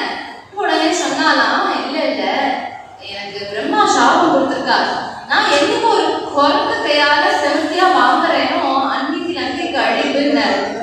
அதனால நான் இப்ப வாங்குறேன் இல்லையா, இன்றைய தினத்துல இருந்து லங்கைக்கு அழிவுன்னு எனக்கு தெரிஞ்சுட்டு சுவாமின்னு நீங்க உள்ள போங்க அப்படின்னு. உடனே அங்கேயிருந்து உள்ள வந்தா ஒவ்வொரு பவனமா போய் போய் போய் போய் தேடுறா.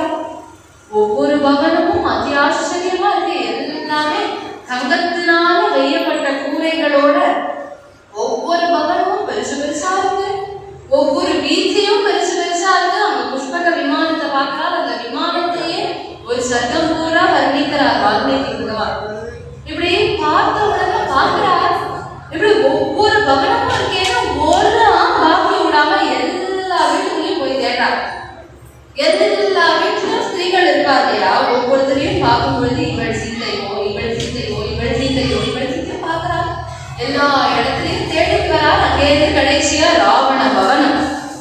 ராவண பவனத்துக்குள்ள வந்தா முதல்லயே மரணசாலை, விதமா சாப்பாடு பண்ணி வச்சிருக்கான். சாப்பிடுறது, குடிக்கிறது, கடிக்கிறது, நொறுக்கிறது எல்லாம் அப்படியே வகையா குவிச்சு வச்சிருக்கான். ரொம்ப தூரம் சேர்ந்து வந்திருக்கோம். இந்த லங்கைக்கு ஏதாவது ஒரு ஸ்பெஷல் இருக்கும் இல்லையா, அதுவாக சித்தரிச்சு வாயில போட்டுட்டு எப்படி இருக்குன்னு பார்ப்போம் அப்படின்னு தோணும் இல்லையா. ஹனுமான் அப்படிலாம் தோணல. அங்க என்ன பார்த்தா இது எல்லாத்தையும் எங்கேயும் கழிச்சுக்கலாம். அங்கே இருந்து வந்தா பெரிய கஜானா. அந்த கஜானாவை பார்த்தா அப்படி ரத்னங்கள் கொட்டி வச்சிருக்கான், அப்படி ஐஸ்வர்யங்கள் கொட்டி வச்சிருக்கான். ராவணன் குபேரனோட தம்பியே. கேட்கணுமா என்ன அவனுடைய பைசாவுக்கு? அதெல்லாம் பார்த்தா சிதா ஒரு 10 பைசா எடுத்து பையில போட்டுக்கணும் அப்படின்னு தோணணும் இல்லையா. அதையும் அவர் பெருசா எடுத்துக்கல. அங்கே இருந்து அந்தப்புறத்துல வரா பலவிதமான ஸ்திரீகள் படுத்துட்டு இருக்கா. எல்லாரையும் இவள் சீதையோன்னு பார்க்கிறா. பார்த்துட்டே வரும்பொழுது ராவணன் அப்படி ஆஜானும் பாபுவா படுத்துட்டு இருக்கான். பார்த்த உடனே மனசு குழஞ்சு விட்டார் ஹனுமான். இப்படி ஏற்பட்ட மகாத்மாவா நீ? உனக்கு இப்படி ஒரு நிலைமை தேவையா? உன்கிட்ட இருக்கிற ஒரே கெட்ட குணம் இது போன்ற பரஸ்திரிகளோட நீ சங்கமம் வச்சுக்கிறது தானே. இதை விட்டுட்டேன்னா உன்னை போன்ற ஒரு மகாத்மா உண்டோ அப்படின்னு பாராட்டுறார் ராவணனை. பாராட்டிட்டு அங்க பக்கத்துல பாக்குறா, ரொம்ப அழகான ஒரு பெண்மணி படுத்துட்டு இருக்கா. உயர்ந்த பட்டு வஸ்திரம் போட்டுட்டு ஆபரணங்கள் எல்லாம் போட்டுட்டு அப்படி படுத்துட்டு இருக்கிறத பார்த்த உடனே ஹனுமான் நினைச்சார், ஆஹா இவள் தான் நம்ம சீதா பிராட்டி, தேவியை கண்டுபிடிச்சிட்டோம் அப்படின்னு. அவங்க கேட்டு அங்க ஒரு கம்பம் மாதிரி உனக்கு அது மேல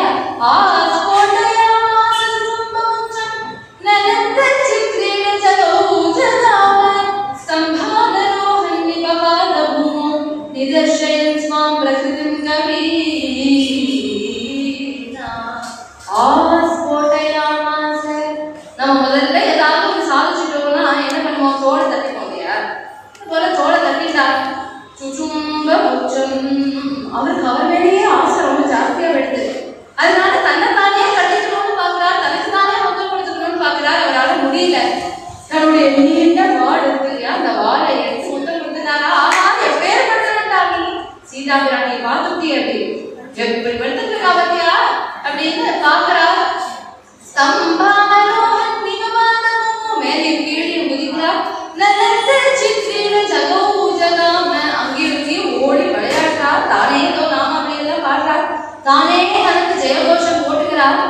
போட்டுட்டதுக்கு அப்புறம் ஹனுமானுக்கு தோணிதான், இது சீதா பிராட்டியா இருக்குமா என்ன?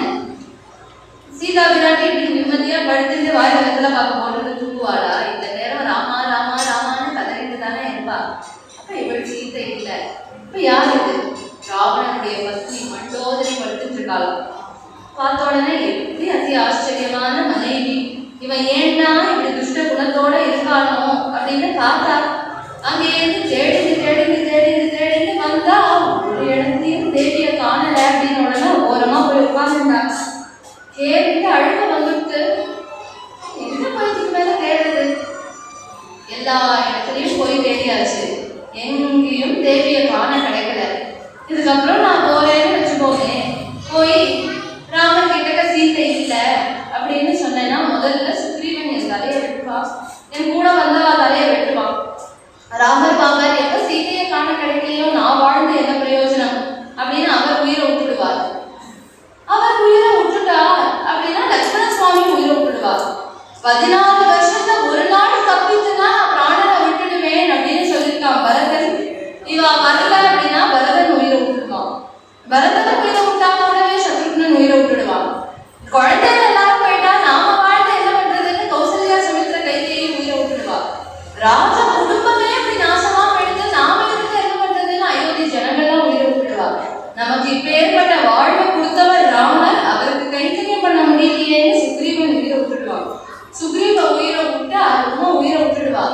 ருமா உயிரை விட்டா தாரே அங்கதன் உயிரை விட்டுடுவா. இவா இல்லாம போயிட்டா அப்படின்னா பின்னாடியே மாணவ சைன்யமும் போயிடும்.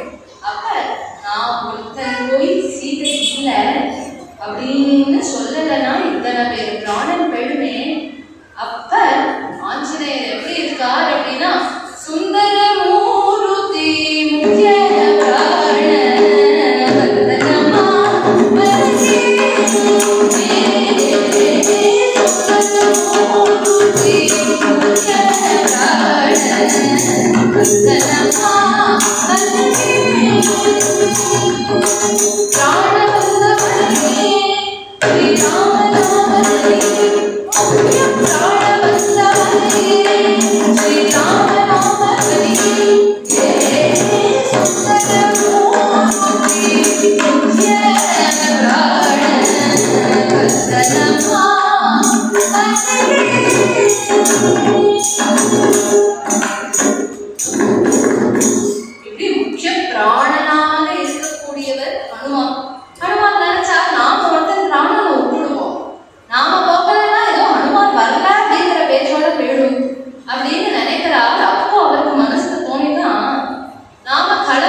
சாக்ஷாத் ஜெகன் மாதாவை அந்த அம்மாவை நமஸ்காரம் பண்ணாம அந்த அம்மாவோட கிருபை இல்லாம அவளுடைய தரிசனம் கிடைக்குமா? அப்ப முதல்ல அவளுக்கு நமஸ்காரம் பண்ணணும் அப்படின்னு நமோ சுராமாய சலக்ஷ்மணாய தேவ்யே ஜகஸ்யே ஜனகாத்மஜாயே நமோஸ்து ருத்ரேந்திரயமாலினேஷோ நமோஸ்து சந்தாகமருத்கணேப்யஹ. தேவிய பிரதான தேவதையா வைத்துக்கொண்டு ஒரு கோவில் மனசினால நிர்மாணம் பண்றார். அதுல தேவி உள்ள கர்ப்ப கிரகத்துல இருக்க துவாரபாலகால ராமரும் லக்ஷ்மணரும் நிற்கிறார். பிரபாக தேவதைகளா யமன், இந்திரன், ருத்ரன் எல்லாரையும் வச்சு மனசினாலேயே ஒரு கோவில் கட்டுறார். கட்டி அப்படி கண்ணை திறந்து பார்த்தா அசோகவனம் தெரியல. இந்த இடத்துல நம்ம போய் தேடாம விட்டுட்டோமே அப்படின்னு அங்க இருந்து கடவுளாக வந்தா அந்த அசோகவனம் ரொம்ப பிரமாதமா இருக்கு. அது ஏன்னா அது ராவணனுடைய கிரீடாவனமா, அம்யூஸ்மெண்ட் பார்க் இப்ப சொல்றோம் இல்லையா, விதமா லைட் எல்லாம் போட்டு பழங்கள், ஆர்டிபிஷியல் மரம் உண்டு, சாதாரண மரங்கள் அப்படிங்கிறதும் உண்டு, ஆர்டிபிஷியல் பழம் அப்படிங்கிற மரத்திலேயே ஆப்பிள் இப்படி எல்லாம் வச்சு பல விதமா கட்டி வச்சிருக்கா. அங்க பார்த்தா ஜலாசயங்களுக்கெல்லாம் இந்த ஃபவுண்டைன் வைக்கிறோம் இல்லையா எல்லா இடத்துலையும். ஃபவுண்டைன்லாம் ஏதோ இந்த காலத்துல தான் இருந்துன்னு நினைச்சக்கூடாது, அந்த காலத்துல ராவணனாலேயே இருந்தது. எல்லாத்தையும் பார்த்த உடனே சொக்கி போனாலும் அங்கே இருந்து தேடின்னு வந்து பார்த்தா ஒரு மரத்தடியில ரொம்ப தீனையா கிருஷையா மெலிஞ்சு போய் ஒரு ஒத்த நிழலோட தேவி ஓரமா உட்கார்ந்து கதறிட்டு இருக்கா, ராமா ராமான்னு. அவளை சுத்தி ராட்சசிகள்லாம் உட்கார்ந்து இருக்கா. விடியற் காத்தால ஆறு ராவணன் வரான். ராவணனுக்கு எழுந்த உடனே பிரதம தரிசனம் தேவி தானாம். அதனால அங்கேருந்து மதுபானம் எல்லாம் பண்ணின அந்த சிறந்த கண்ணோட அங்கேருந்து தலைவிதி கோலத்தோட வரான். கூடவே சில ராட்சசிகள் தானியமானி அப்படின்னு அவனுடைய மற்றொரு பத்னியோட வரான். வந்து என்ன சீதை, என்ன சொல்ற, நீ பேசாம என்ன கல்யாணம் பண்ணிட்ட, அந்த ராமன் எங்கேயாவது எனக்கு ஈடாவானா சொல்லு, என்கிட்ட எப்பேற்பட்ட ஐஸ்வர்யம் உண்டு, நீ வேணா சொல்லு, நான் இப்பவே உன்னை கல்யாணம் பண்ணிட்டேன் அப்படின்னா உன்னை பட்ட மகிழ்ச்சியா என் பக்கத்துல உட்காந்து வைக்கிறேன். மண்டோதரி தானியமாலினிலாம் உனக்கு பாத சேவை பண்ணுவா. நான் இப்படி உனக்கு மட்டும் தான் பண்ணுவேன்னு நினைச்சுக்காத, உங்க அப்பாவுக்கும் ஏதாவது மாசம் ஆகும், இல்ல ஒரே இன்ஸ்டால்மெண்ட்லயே ஏதாவது போட்டு உங்க அப்பாவுக்கும் பைசாவை தரேன், நீ எப்படியாவது என்ன கல்யாணம் பண்ணிக்கோ அப்படிங்கிறான். தேவி இதுக்கெல்லாம் பயப்படுவாளா என்ன? உடனே பார்த்தா உடனே ஒரு சிரிப்பு சிரிச்சுட்டாளா. சிரிச்சுட்டு ஒரு புல் எடுத்து போட்டாளா. இந்த புல் எடுத்து போட்டதுக்கே பல வியாக்கியானங்கள் உண்டு.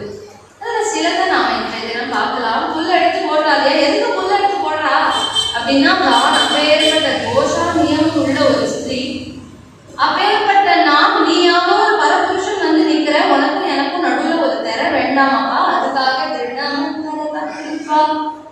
நீ ஏதோ ராமனை பத்தி சொல்ற இல்லையா, ராமனுக்கு நானும் ஈடாவேனா அப்படின்னு கேட்கிற இல்லையா, வாஸ்தவம். ராமர் அப்பேற்பட்ட கழுகுனா நீ ஒரு காக்கா, ராமர் அப்பேற்பட்ட சமுத்திரம்னா நீ ஒரு குட்டை, அவருக்கு முன்னாடி நீ ஒரு புல்லுக்கு சமம் ஏதோ ராமர் வந்துதான் காப்பாற்றணும்னு நீ நினைச்சுக்காத. ஒரு சமயம் காப்பாசுரன் ஒருத்தன் எனக்கு வந்து கொல்ல கொடுத்தான் அப்படின்னு புல்லுலேருந்தே பிரம்மாஸ்திரம் போட்டுட்டார் ராமர். அதனால அவருக்கு இது ஒன்றும் பெரிய பிரச்சனை கிடையாது, அவர் தான் போடணும்னு இல்லை, நானே கூட போட்டுவிட்டுவேன், அது எங்க பெரிய பிரச்சனை கிடையாது.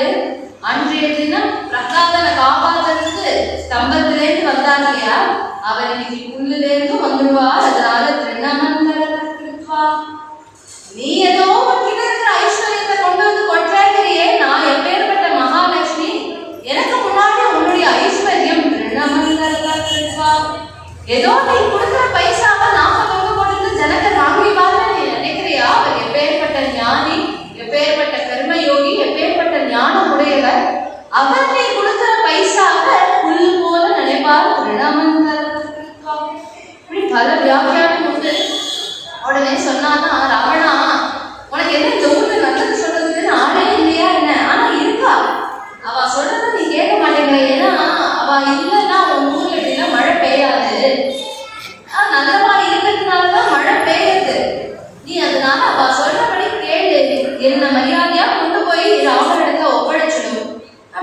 ஹிதோபதேசம் பண்றா, அதெல்லாம் ஏறுமா அவன் காதுக்கு. அவன் பார்த்தான், ராட்சசிகளை பார்த்து சொன்னா, இவளை இப்படியே மிரட்டிட்டே இருக்கும், 2 மாச காலம் சீக்கிர உனக்கு உயிர் பிச்சை போட, 2 மாசத்துல உன் மனசை நீ மாத்திக்கல அப்படின்னா இவளை வெட்டி எனக்கு காலை வேற ஆகாரத்துக்கு போட்டுடுவோம் அப்படின்னா. ராட்சசிகள்லாம் என்னன்னா ராவணன் கிட்ட சம்பளம் வாங்குறாங்க. அதனால அவன் சொல்றத ராவணம் பஜவத்தாரம் பல்தாரம் சர்வரக்ஷசாம், அப்பேற்பட்ட ராவணனை நீ கல்யாணம் பண்ணிக்கோமா, ராவணனை நீ கல்யாணம் பண்ணிக்கோ அப்படின்னு இந்த ராட்சசிகள்லாம் சொல்றா, மிரட்டா. உன் கண்ணை நோண்டுவேன், உன் மூக்க கிள்ளுவேன், உன் நெஞ்ச குழப்பேன், உன் கையை கீறுவேன் இப்படிலாம் கத்தாலாம். இவ கத்தது எதுவுமே தேவிக்கு கொடூரமாவே இல்லையா. ராவணன் கொஞ்சம் வர்த்தாருன்னு சொல்றா இல்லையா, அதை பொறுத்துக்க முடியல. இவன் ஒரு ஆளு, இந்த ராவணன் இவன் போட பிச்சையில நான் வாழணுமா அப்படின்னு நினைச்சுண்டா. தன்னுடைய தீர்க்கமான அந்த கூந்தலை அவிழ்த்து விட்டா, இதனாலேயே நான் தூக்கு மாட்டிட்டு பிராணனை விட்டுருவோம். ஆனா ஒரே ஒரு சந்தேகம், எங்க ஆத்துக்காரன் எவ்வாறு தர்மம் தர்மம் தர்மம் தர்மம்னு அடிச்சுப்பாரே, இன்னைக்கு அந்த தர்மம் எங்களை காப்பாத்தாம எங்க போச்சு. எங்க அப்பா அப்படி எல்லா விதமான விரதங்களும் இருந்தவர், அவர் அப்படி கர்மாவா பண்ணக்கூடியவர், அவருடைய கர்மா எங்க போச்சு. நான் இத்தனை நாள் இவ்வளோ கற்போடு இருந்தேனே, என்னுடைய கற்பு எங்க போச்சு அப்படின்னு புலம்பிட்டே இருக்கா.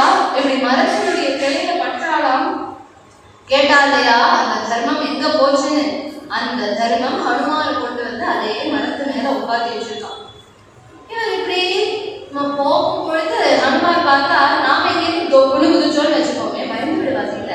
ராவணன் ஏற்கனவே விஷ்ணு மாதிரி வந்து ஏமாத்திருக்கான், இதுல அடுத்து இவன் தான் சொன்ன மாதிரியே வந்திருக்கான் அப்படின்னு நினைச்சிட்டு பயந்து விடுவா. அதனால தான் என்ன பண்றார் அப்படின்னா, ராம ராம ராம ராம சீதா ராம ராம ராம ராம ராம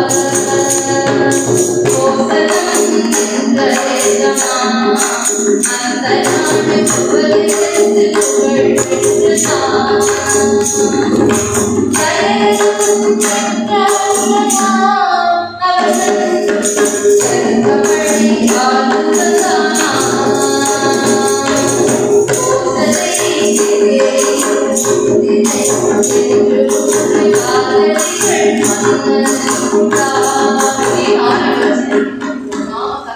பூரா பாடுறா. தேவி பார்த்தா, இந்த நம்பிக்கையும் யாராவது ஒருத்தர் ராமநாமத்தை சொல்லுவாரா அப்படின்னு பார்க்கும் பொழுது பார்த்தா, ஆஞ்சநேய சுவாமி மேல உட்கார்ந்து பாடினதை பார்த்த உடனே அப்போ மேலே கீழே இறங்கி வரார் ஆஞ்சநேயர். அப்பையும் தேவிக்கு நம்பிக்கை வராதுன்னு அவருக்கு தெரியும். அதனால விழுந்து நமஸ்காரம் பண்ணினாரா.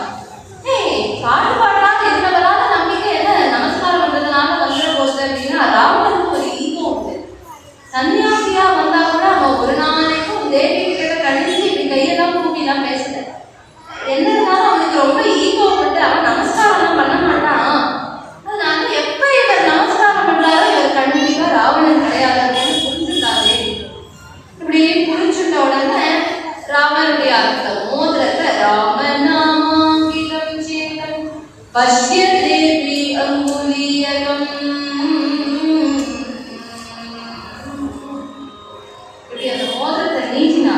நாம எப்பொழுதுமே பெரியவாழ்கிட்ட ஏதாவது கொடுக்குறோம்னு வச்சுக்கோமே, நாம இப்படி கொடுக்கக்கூடாது. ஏன் அப்படின்னா, நாம கொடுக்கும்போது நம்ம கை மேல இருக்கும், அப்பா கை கீழே வேணும் இல்லையா.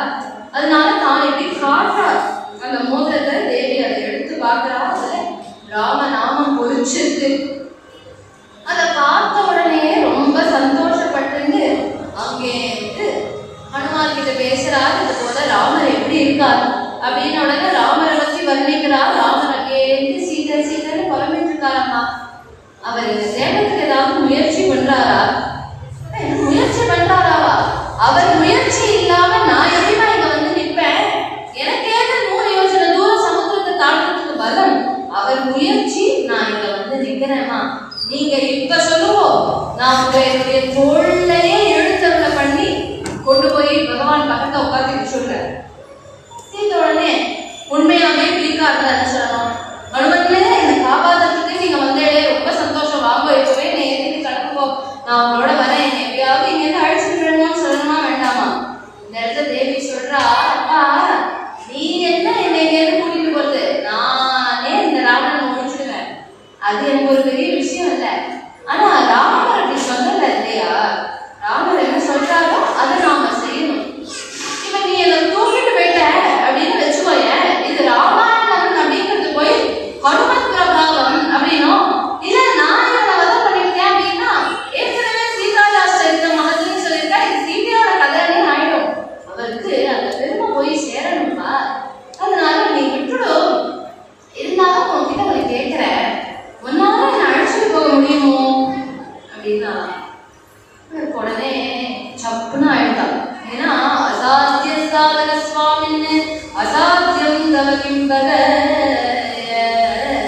பரீட்சைக்கு படிக்காத குழந்தை கூட இந்த ஸ்லோகத்தை எக்ஸாம் அன்னைக்கு வந்து ஹனுமாருக்கு சொல்லுவா. ஏன் அப்படின்னா, சுவாமி முடியாத காரியத்தை கூட நீங்க முடிச்சு காட்டவே இல்லையா, அது போல நான் படிக்கவே இல்லை, என்னை எப்படியாவது பாஸ் பண்ணி விட்டுடுங்க அப்படின்னு ஒவ்வொரு குழந்தையும் வந்து ஆஞ்சநேயர் முன்னாடி நிற்கிறா இல்லையா. ஆனா ஆஞ்சநேயர் அதெல்லாம் பார்ப்பார். நாம படிச்சாதான் நம்ம அவர் அனுகூலம் பண்ணுவாரே தவிர படிக்காம பாஸ் பண்ணி வைக்க மாட்டார். உடனே இவருக்கு எப்படி நம்ம எல்லாரும் கொண்டாடும் பொழுது நம்ம சீத்தம்மா நம்மளை பார்த்து இப்படி கேட்டுவிட்டாரே அப்படின்னு தோணினது. உடனே தன்னுடைய ஆஜான பாகுவான கூட்டத்தை காண்பிக்கிறார். அம்மா பார்த்தேடா, எனக்கு எப்படி ஒரு பெருமை பார்த்தேடா அப்படிங்கிறதுக்காக இல்லையா, குட்டி ரூபத்துக்கு தாயார் கட்டாட்சம் கிடைச்சது, பெரிய ரூபத்துக்கு தாயார் கட்டாட்சம் கிடைக்கணும் இல்லையா, அதனால தான் பெரிய ரூபம் காண்பிச்சாங்க. உடனே தேவி சொன்னாலாம், விக்ராந்தஸ்வம் சமஸ்தஸ்வம் ராஜ்யஸ்வம் வானரோத்தமா, உனக்கு எப்பேற்பட்ட பலக்கு பராக்கிரமப்பா, உனக்கு எப்பேற்பட்ட சாமர்த்தியம், உன் மேல சந்தேகம் இல்லைன்னு நான் கேட்டுட்டேன்.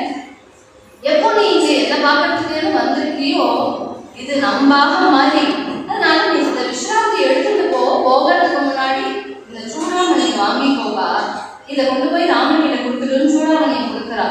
ராமரோ தன்னுடைய மோதிரத்தை கொடுக்கிறார். மோதிரம் அப்படிங்கிறது ஹஸ்தபூஷணம் அபயம் அப்படின்னு சொல்றார். அங்கேருந்து தேவியோ சூடாமணியை கொடுக்குறா. சூடாமணி சிரத்துல தரிக்கக்கூடியது நமஸ்காரம், சரணாகதி அப்படிங்கிறத காண்பிக்கக்கூடியது அம்சம். உடனே பார்த்தா நானே இந்த விளையாடணும்னு தான் நினைச்சிருக்கேன் அப்படின்னு சொல்லிட்டே இருக்கா. இதுக்கு நடுவுலேயே திருச்சட்டை அப்படின்னு இருக்கக்கூடியவள் அவ சீதையினுடைய பெருமையையும் ராமனுடைய பெருமையையும் இந்த ராட்சசிகளுக்கு எல்லாம் சொல்லி வச்சிருக்கா. இதெல்லாம் பேசாம இருக்கோ, எனக்கு கடவுள் அவ ரெண்டு பேரும் மகாவிஷ்ணு சாட்சாத் மகாலட்சுமி போல காட்சி கொடுத்தா. நம்ம ராஜாக்கள்லாம் ஏதோ எருமை மேலே ஏறி போற மாதிரி எனக்கு ஒரு கனவு வந்தது. இவ சாட்சாத் தேவி மகாலட்சுமி, இவர்கிட்ட உங்க வம்பு வச்சுக்காதீங்க அப்படின்னு ஏற்கனவே சொல்லி வச்சிருக்கா. அதனால இவர் இங்கேருந்து போறார். ஒவ்வொரு மரத்திலையா தாவி தாவி தாவி தாவி தாவி என்ன பண்றார் அப்படின்னா, ஒவ்வொரு மரத்தையும் ஒரு மரத்தை எடுக்கிறார், இன்னொரு மரத்தை எடுக்கிறார், ரெண்டுத்தையும் பட்டுன்னு அடிக்கிறார். அங்க இருக்கக்கூடிய பழத்தெல்லாம் பறிச்சு சாப்பிடுறார். அங்க பெரிய துவாரம் இருக்கு. ஒரு பெரிய கல்லை எடுத்துட்டு போய் அந்த துவாரத்தை போட்டு அந்த துவாரத்தை உடைச்சு தள்ளினா, ராவணன் புதுசா எந்த இடத்த ஒழிச்சாலும் ஒத்துப்பான். இது ரொம்ப ஃபேவரட் பிளேஸ் அவனுக்கு, இதை துவம்சம் பண்றான் அப்படின்னு உடனே நியூஸ் போயிடுது ராவணனுக்கு. ராவணன் அங்கே உடனே 10 ராட்சசால அனுப்பினான், இங்க போய் அதை கோர பிடிச்சு வாடா அப்படின்னா. 10 ராட்சசால அனுமாருக்கு 10 வாரா என்ன, அதனால 10 ராட்சசால 10 செகண்ட்ல அடிச்சு தள்ளிட்டார். ஓஹோ, இவர் ரொம்ப பலசாலி போல இருக்கு அப்படின்னு நினைச்சிட்டு அங்கே இருந்து பஞ்ச சேனாதிபதிகள் அனுப்புறார், ஜம்புமாலியை அனுப்புறார், அக்ஷகுமாரன் அனுப்புறார். இதுக்கு ரொம்ப அழகா சொல்லணும்னா, அக்ஷகுமாரனை சிக்ஷிச்சு இவரே அனுப்பிவிட்டார். ஜம்புமாலியும் ஜம்பூபலம் நசுக்கிறது போல நசுக்கிட்டார். பஞ்ச சேனாதிபதியும் பஞ்சாபலம் விழியது போல பிடிச்சுட்டார். இப்படி எல்லாரும் ஒருத்தரா போனா எல்லாம் ஒன்வே டிராபிக் மாதிரி ஒரு பக்கம் போறா, திருப்பி ஒருத்தர் வர மாதிரி இல்லைன்னு உடனே ராவணன் எழுதுனா, நானே போய் அந்த குரலை பிடிச்சுட்டு வரேன். உடனே இந்திரஜித் எழுதுனானா, அப்பா உங்க பெருமைக்கு நீங்க குரங்கு பிடிக்க போது சகுமோ, நான் ஒருத்தன் எதுக்கப்புறம் புள்ளான்னு இந்திரஜித் இருக்கேன், நான் போய் பிடிச்சிட்டு வரேன் குரங்க அப்படின்னா. சரிப்பா அப்படின்னு அனுப்பினார். இவன் இங்க இருந்து வந்தானா, வந்தவன் ஒவ்வொரு அஸ்திரமா போடுறான். போட போட போட போட ஹனுமான் என்ன பண்றாங்கன்னா, ஒவ்வொரு குஞ்சியும் கேட்ச் பிடிக்கிறார். கேட்ச் பிடிச்சு பட்டு உடைக்கிறா. உடைச்சு அதை மறுபடியும் இந்திரஜித் நிறைய போடுறாரு. இப்படி ரொம்ப நேரம் விளையாண்டுட்டே இருக்கா. இந்திரஜித் உடனே பிரம்மாஸ்திரம் போட்டான். பிரம்மாஸ்திரம் அப்படிங்கிறது இவர் ஒன்றும் பண்ணாது, ஏன்னா பிரம்மாவே வர கொடுத்துருக்காரு, என்னுடைய அஸ்திரமும் ஒன்றும் பண்ணாதுக்கா அப்படின்னு. இருந்தாலும் அதுக்கு கட்டுப்படுறதுக்கு போல நடிக்கிறாரா. ஏன் அப்படின்னு கேட்டா, இங்க முக்கியம் யுத்தம் பண்றது கிடையாது, ராவணனுக்கு போய் அட்வைஸ் பண்ணணும். எப்போதுமே ஒரு ஹையர் அபிஷியல் ஒருத்தரை பார்க்கணும்னு வச்சுக்கோமே, அவள்கிட்ட நம்ம அப்பாயின்மெண்ட் வாங்குறோம் அப்படின்னு போனா அவளோட அந்த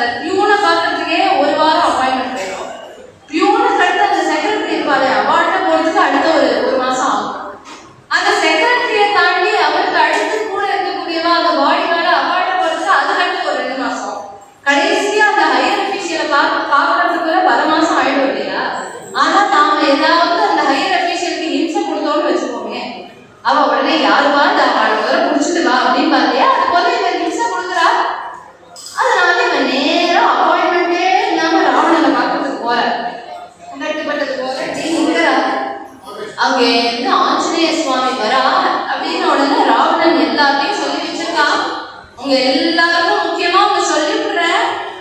ஒரு குரங்கு வருது இல்லையா, அந்த குரங்குக்கு மரியாதை வந்து யாராவது எழுந்து நின்றுட்டேன்னா வயலை கொண்டு விடுவேன். ஒருத்தரும் எழுந்து நிற்க கூடாது. குரங்குக்கு என்ன மரியாதை வேண்டி கிடைக்கீங்க? ஒருத்தரும் எழுந்து நிற்க கூடாது. பேசாம எல்லாரும் உட்கார்ந்து இருக்கணும். புரிஞ்சுதா? புரிஞ்சுது மகாராஜா. உடனே அங்கே இருந்து தரன்னு இழுத்துட்டு வராங்க இந்திரஜித் மனுமார்.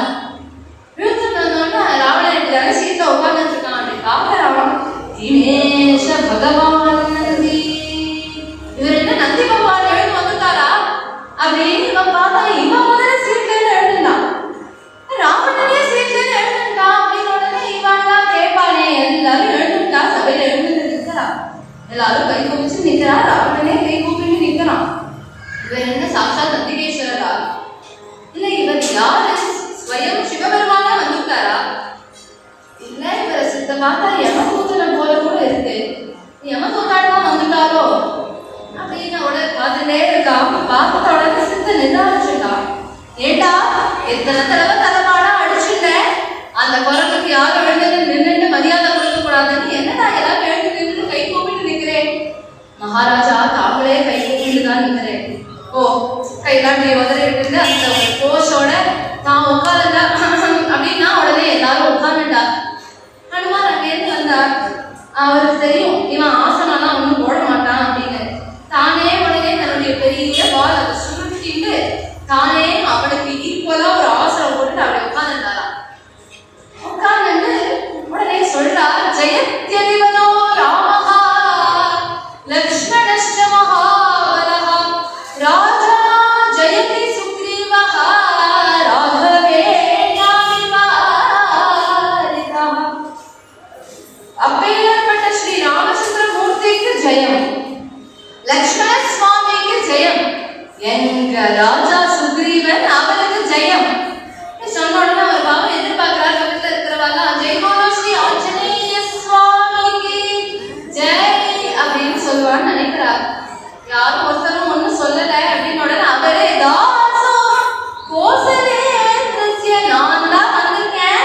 நான் யார் தெரியுமா? ராமசாமி ராமசாமி ஸ்ரீ ராமசாமி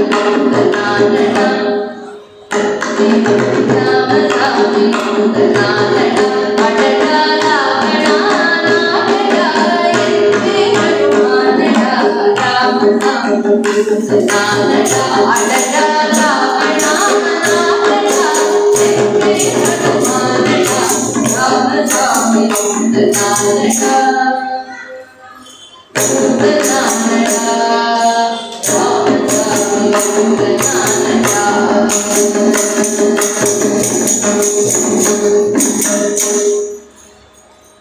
இவர் சொல்றார், ஒருத்தரே ஒருத்தர் ராவணனை பார்த்து டா அப்படின்னு பேசினார்னா அது நம்ம ஹனுமார் தானா. அதுவும் ஒருடா இல்ல, ராமசாமி தூத நானடா அடடா ராவணா நானடா என் பேர் ஹனுமானடா, இத்தனடா போட்டு பேசுறார். ஏப்பா யமதூதாண்டா வந்துட்டா அப்படின்னு நீ நினைச்சுக்காத. யமதூதாண்டா இப்பதான் பேக் பண்ணிட்டு இருக்கா, ஊருக்கு தான் வந்து ரெடியா இருக்கா. நீ பயலே சீதாதேவிய ராமகிட்ட ஒப்படைச்சனா பழச்சுக்க, இல்ல அப்படின்னா யமதூதன் நேரா கிளம்பி உன் நகரத்துக்கு தான் வருவா, பாத்துக்கோ. என்ன பார்த்து பயப்படாத, நான் யமதூதன் இல்ல, நான் ராமசாமியினுடைய தூதன் அப்படின்னா. உடனே ராவணன் பார்த்தான், என்ன குரங்கைய வாய் ரொம்ப நீளது, என்ன ராஜா சுக்ரீவன் கிடையே, வாலி என்ன ஆனா? வாலியா? வாலி போயா விட்டானே, திக்கிச்சு போயிட்டான் ராவணன். வாலி போயிட்டானா? ஆமா வாலி போயே போயிட்டான். யாரு என்னாச்சு வாலிக்கு? ஒருத்தர் இருக்காரே ராமன் எங்க பிரபு இருக்காரே, அவர் தான் ஒரே பானம் தான் போட்டார் வாலிக்கே. ஒரே பானமா? வாலிக்கே ஒரே பானமா அப்படின்னா? ஆமாமா ஒரே பானம் தான். அந்த ராமனிடத்து அவசாரப்படாதப்பா. இங்க இருக்காதே தேவி, அவளை ஏதோ சாதாரணப்பட்டவள்னு நினைச்சுக்காத. எந்த தேவிய நவராத்திரியில 9 நாளும் நாம பூஜை பண்றோமோ அந்த தேவி தான் உங்க காலத்துல வந்து உட்கார்ந்துட்டு இருக்கா. அந்த தேவி ஒவ்வொரு க்ஷணமும் இந்த ராவணன் நம்மளை ஹிம்சை பண்றானே வயிறு எரிய எரிய எரிய எரிய எரிய உன் க்ஷேமத்துக்கு ஆபத்து அப்படிங்கறத புரிஞ்சுக்கோ. பேசாம நீ ராமன் கிட்ட ஒப்படைச்சுடு சீதா தேவிய, அதுவே உனக்கும் க்ஷேமம், கூட இருக்கிறவாளுக்கும் க்ஷேமம் அப்படின்னா. நல்லது சொன்னாலே சில பேருக்கு பிடிக்காது இல்லையா? அந்த மாதிரி இவனுக்கும் நீ யாருக்கும் பாருங்க எனக்கு அட்வைஸ் பண்றதுக்கு. இப்ப நான் சொல்றேன், இந்த தூதனை வதம் பண்ணுவோம். வினேஷ் நாடார் எழுந்தாருங்க, அண்ணா இது போல தூதனை வதம் பண்றது நியாயம் கிடையாது, அது அப்படிலாம் பண்ணக்கூடாது அப்படின்னா வாதல தீயவை 10 தலை இருக்க ராவணனுக்கு ஒத்த தலை நீ அப்படி மூட வேண்டாம். யாராவது குரங்கு வாதல தீ வைப்பாரா? ஏண்டா எப்ப ராஜாவே அப்படி இருக்காலோ, எதா ராஜா ததா பிரஜா, எப்படி ராஜா இருக்காரோ அப்படிதான் பிரஜைகளும் இருப்பாங்க. அவங்க இருந்து வானராள் வரா, எடுத்துட்டு வரா, துணியை எடுத்துட்டு சுத்தரா சுத்தரா சுத்தரா ஹனுமானோட வாழோ பெருசா வந்துட்டே இருக்கு. என்னடா வாழ முடியவே மாட்டேங்கிறது அப்படின்னு எடுத்துட்டு வந்து நெய்யெல்லாம் ஊத்தனால வர பெயிண்டிங்னா நெய் தான் காலியாகும் போல இருக்கு. இவர் வாழ முடிஞ்ச மாதிரி தெரியல. எல்லாம் போற சுத்தி வரைக்கும் போரும் போ தீயவை தீயவைன்னு சொன்ன உடனே ஆஞ்சநேயர் பெருசா கணிச்சுக்கல. ஏன்னா ஞானி இல்லையா, அவருக்கு அது ஒன்றும் பெருசா தெரியல. சீதா தேவி ரொம்ப கவலைப்பட்டாலாம், இந்த குழந்தை நம்மளை பார்க்க வந்து இப்படி அகப்பட்டுட்டானே. உடனே எல்லா தேவதைகளையும் பிரார்த்தனை பண்றா, ராமன் சத்தியவான் அப்படிங்கிறது உண்மையா இருந்ததுன்னா இந்த அக்னி மனுமாருக்கு குளிர்ச்சியா இருக்கட்டும், என்னுடைய வாக்குத்தத்தம் சத்தியமா இருக்குது அப்படின்னா இந்த அக்னி ஹனுமாருக்கு குளிர்ச்சியா இருக்கட்டும் அப்படின்னு பிரார்த்தனை பண்றா. ஹனுமாருடைய வால் இருக்கு இல்லையா, வால் சக்தி வச்சுட்டா. அலக்கணுமா வேண்டாமா? நம்ம எல்லாம் சின்னதா ஏதாவது சூடா இருக்கிற பாத்திரத்தை கை வச்சாலே கத்துவோம். அக்னியே மூட்டி விட்டா. இவர் என்ன பண்றாரா, இப்படி வேடிக்கை பார்க்கறாரா, சுவாமி மூட்டையாச்சு, எனக்கு மூட்டையாச்சு, நெருப்பு மூட்டையாச்சு சுவாமி. ஏங்க வால் இல்ல, யார் வால்? உங்க வால். ஓ மூட்டிட்டா அப்படின்னு பாக்குறா. அவருக்கு ஒண்ணுமே சுடவே இல்லையா. அவருடனே மனசுல நினைச்சுட்டாரு, ஓஹோ நம்ம அப்பா வாயு பகவானும் அக்னி பகவானும் ஃப்ரெண்ட்ஸ், அதனால நம்ம ஃப்ரெண்டோட குழந்தை தானே, அந்த குழந்தைக்கு நம்ம ஹிம்சை கொடுக்கணுமோ அப்படின்னு அவர் நினைச்சுட்டாரு போல இருக்கு அக்னி பகவான். அதனாலதான் நமக்கு குளிர்ச்சியா இருக்கார். எப்போ அவர் நமக்கு ஹெல்ப் பண்றாரோ அப்ப நாம மறுபடியும் அவருக்கு ஹெல்ப் பண்ணணும் இல்லையா. அவருக்கு என்ன ஹெல்ப் பண்றது? நிறைய நைவேத்தியம் கொடுக்கணும். நைவேத்தியம் கொடுக்கணும்னா என்ன பண்றது? இது கொடுத்தோம் அது கொடுத்தோம் அப்படிங்கிறதெல்லாம் அக்னி பகவானுக்கு போராது, லக்கையே கொடுத்துக்கணும் அப்படின்னு விருன்னு பாஞ்சா. பாயும் பொழுதே இவருடைய வால் ராட்சசாலமே பெரிய பெரிய மீச, பெரிய பெரிய தாடிலாம் உண்டு இல்லையா. ஒருத்தனுடைய மீச முடிச்சுடுது, ஒருத்தனுடைய தாடி முடிச்சுடுது. டே உன் தாடி முடிச்சுடுதா, டே உன் மீச முடிச்சுடுதா அப்படின்னு பேசிட்டு இருக்கா. இப்படியே பேசும்பொழுது விருன்னு ஆகாசத்தை பாஞ்சார் இல்லையா. பாஞ்சல இந்த தீபாவளிகள்லாம் ஒத்த வெடி வைப்போம் இல்லையா, வரிசையா அடுத்தடுத்து அடுத்தடுத்து. அது போல இவர் என்ன பண்ண, ஒரு ஆத்துக்கா தீ வச்சுட்டே போறார். ராட்சசிகள்னா அச்சோ எங்கா எரியத்தே பிரபோ காப்பாற்றக்கூடாதா அப்படின்னு கலந்துமா வேண்டாமா. ஒரு ராட்சசி சொல்றாளா, பத்தியா எங்கா பச்சை கலர்ல எரியத்தடி, பச்சை கலர் எங்கா பாரு, சேப்பு கலர்ல எப்படி தக தக தக தக எரியுது பாரு. ஒரு ராட்சசி அங்கேருந்து வந்தானா, இதெல்லாம் விடுவோம், அங்க பாத்தியா வரிசையா எல்லா ராத்துக்கும் கொடுத்துட்டு போறாரு பத்தியா அம்மா, எங்காத மட்டும் பாரு ஒன்றும் பண்ணல. ஏன் அப்படின்னா அவனுக்கு பயம். ஏன்னா எங்க ஆத்துக்காரன் தானே எப்போதும் ராவணன் கூடயே இருந்து ராவணனுக்கு எல்லா கைகரியமும் பண்றாரா, அதனால அவனுக்கு பயம். அதனால எங்காவது மட்டும் தீ வைக்காம போயிருக்காரு. இது ஹனுமான் காதலியே பாவம் விழுந்தது. யாருமா உங்க ஆத்துக்காரன் தான் ராவணனுக்கு ரொம்ப வேண்டியப்பட்டவோ அப்படின்னு அப்படியே வந்தார். அவாத்துல மட்டும் எல்லா ஃப்ளோருக்கும் தானே போய் தீ வச்சாராம். இப்படி ஒவ்வொரு வீடா வச்சா ராவணன் உபரியில வந்து பாக்குறான், எல்லா வீடும் சின்ன எரியுது. ஹே கும்பா, ஹே கும்பா, இங்க வாங்கோடா, இங்க வரணும், உங்க வீடெல்லாம் எரியுது வாங்க. சித்த ஏதாவது ஃபயர் இன்ஜினுக்கு போன் பண்ணுங்கோ, சித்த ஏதாவது ஜலத்தை கொண்டு வந்து ஊந்துங்கோ. கும்பலாவது எல்லாம் எடுத்தா ஓட்டம். ஏன் அப்படின்னா ரொம்ப நாளா நாங்களும் ராஜா கிட்ட பெட்டிஷன் போட்டுருக்கோம், எங்களுக்கு ஒரு புது வீடு கட்டி கொடுங்க, வீடு கட்டி கொடுங்கன்னு. ராஜா ஒன்றும் கட்டி கொடுக்குறாங்கன்னு தெரியல. இப்ப ராஜா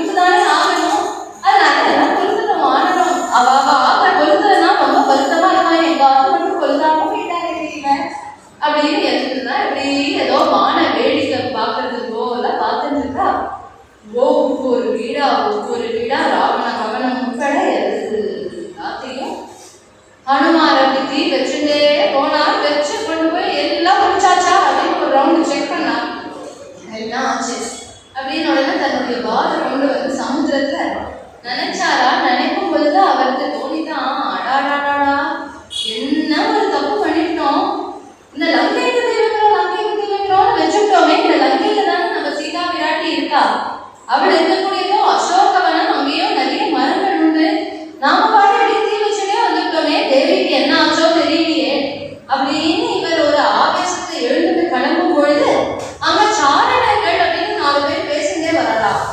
அவ பேசிட்டு வந்தவ சொன்னா, என்ன ஆச்சரியம் பத்தியா, இந்த குரங்கு வந்து வானரம் ஆஞ்சநேய சுவாமி இவர் எல்லா இடத்துக்கும் தீ வச்சா, ஆனா அந்த அசோகவனத்துல ஒரு இலை கூட கருத பத்தியா. அப்ப அந்த தேவி சீதையினுடைய பாத்திரத்தியமே அப்படி ஒரு அக்னியா இருக்கிறதுனால அந்த அக்னி அங்க ஒன்றும் பண்ணல அப்படின்னு உடனேதான் மனசு கொஞ்சம் நிம்மதியா ஆச்சா. ஹனுமாருக்கு ஹனுமார் அங்கேருந்து ஓடி வந்தார்.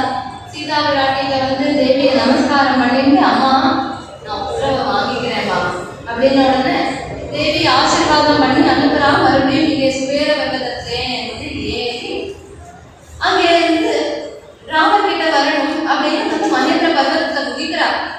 குதிச்சா எல்லா வானரங்களும் பார்க்கறது ஆஞ்சநேய சுவாமி வந்துட்டார் அப்படின்னு உடனே எல்லார்கிட்டையும் தன் வாயாலேயே சொல்றாராம் என்ன நடந்தது அப்படிங்கிறத சொன்ன உடனே எல்லாத்துக்கும் பரம சந்தோஷம். என்ன பண்ணா, சுக்ரீவனுக்கு மதுவனம் அப்படின்னு ஒரு வனம் உண்டு, அது ஏதோ கிரீடாவனம், அவனுக்கு கிரீடாவனம் விளையாடுறதுக்காக. இவ உடனே எல்லாரும் சேர்ந்து கொண்டு அங்க போனா.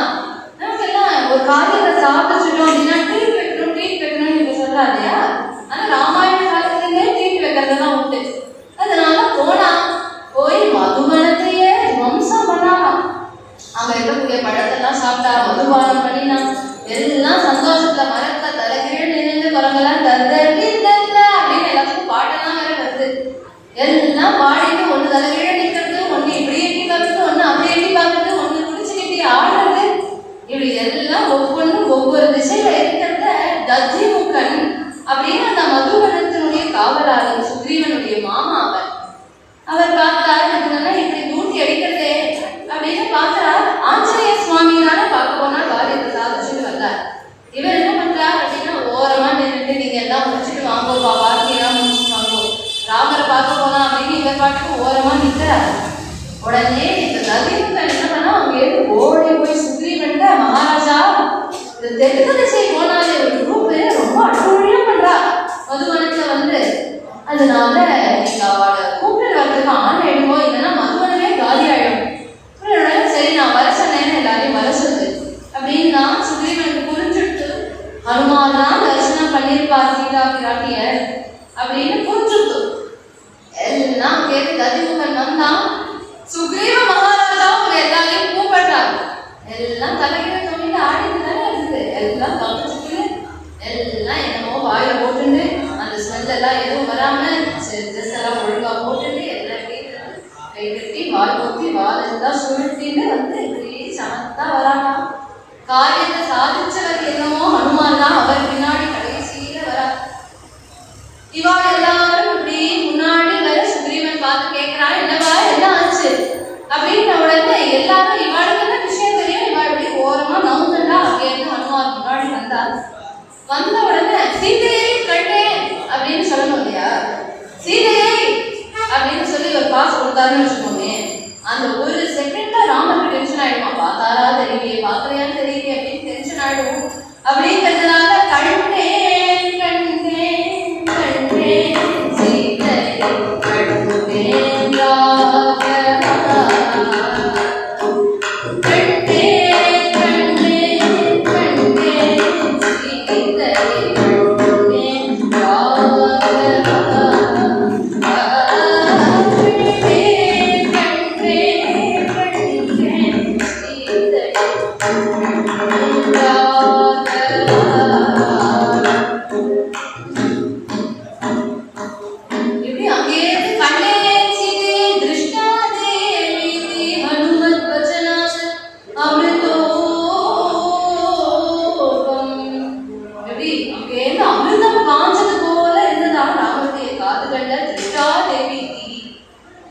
தேவிய பார்த்தேன் அப்படிங்கிறத சொன்ன உடனே ராமருக்கு பரம சந்தோஷம்.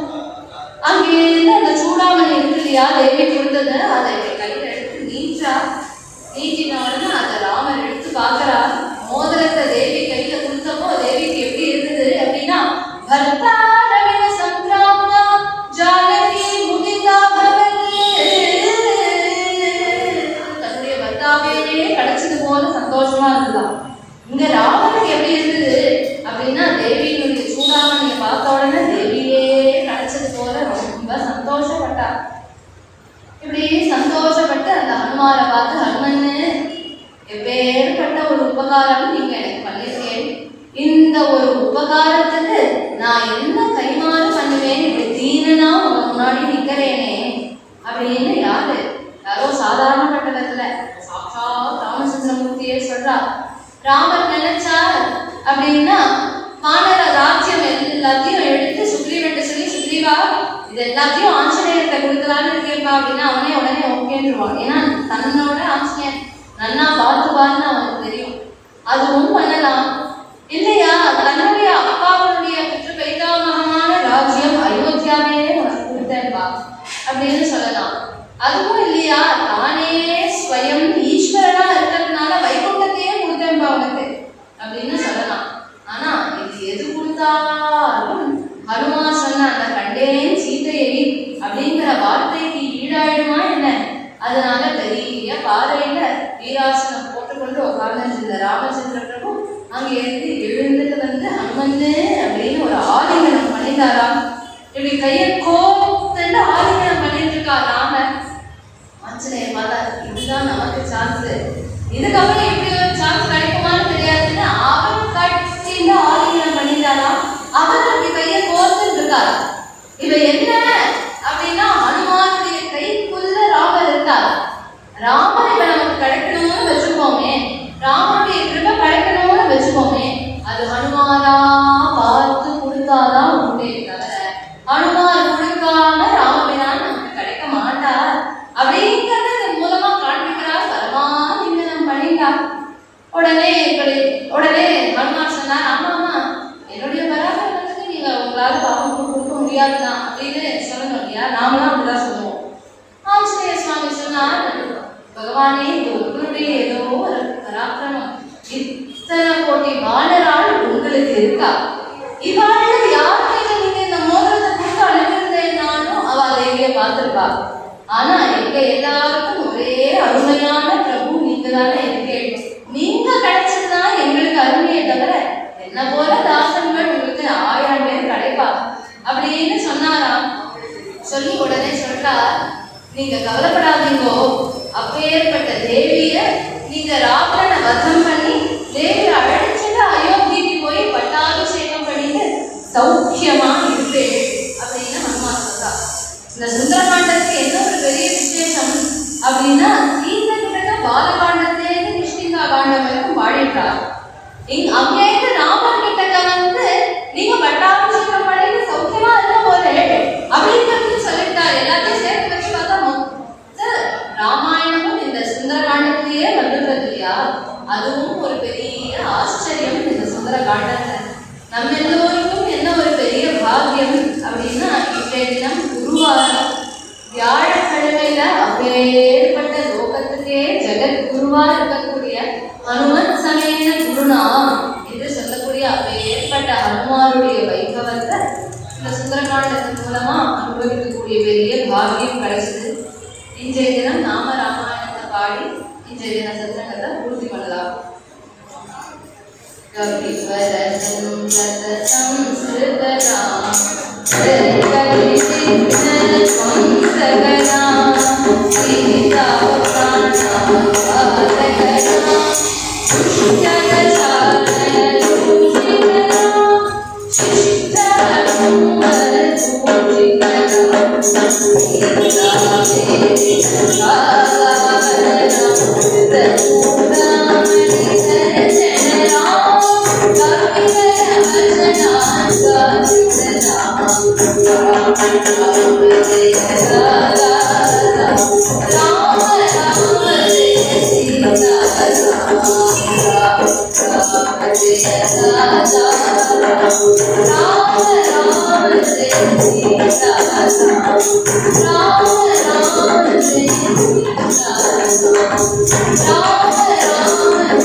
மேற்கொண்டு நாளைய தினம் யுத்தகாண்டம் ஸ்ரீ ராம பட்டாபிஷேகம் அனுபவிக்கலாம்.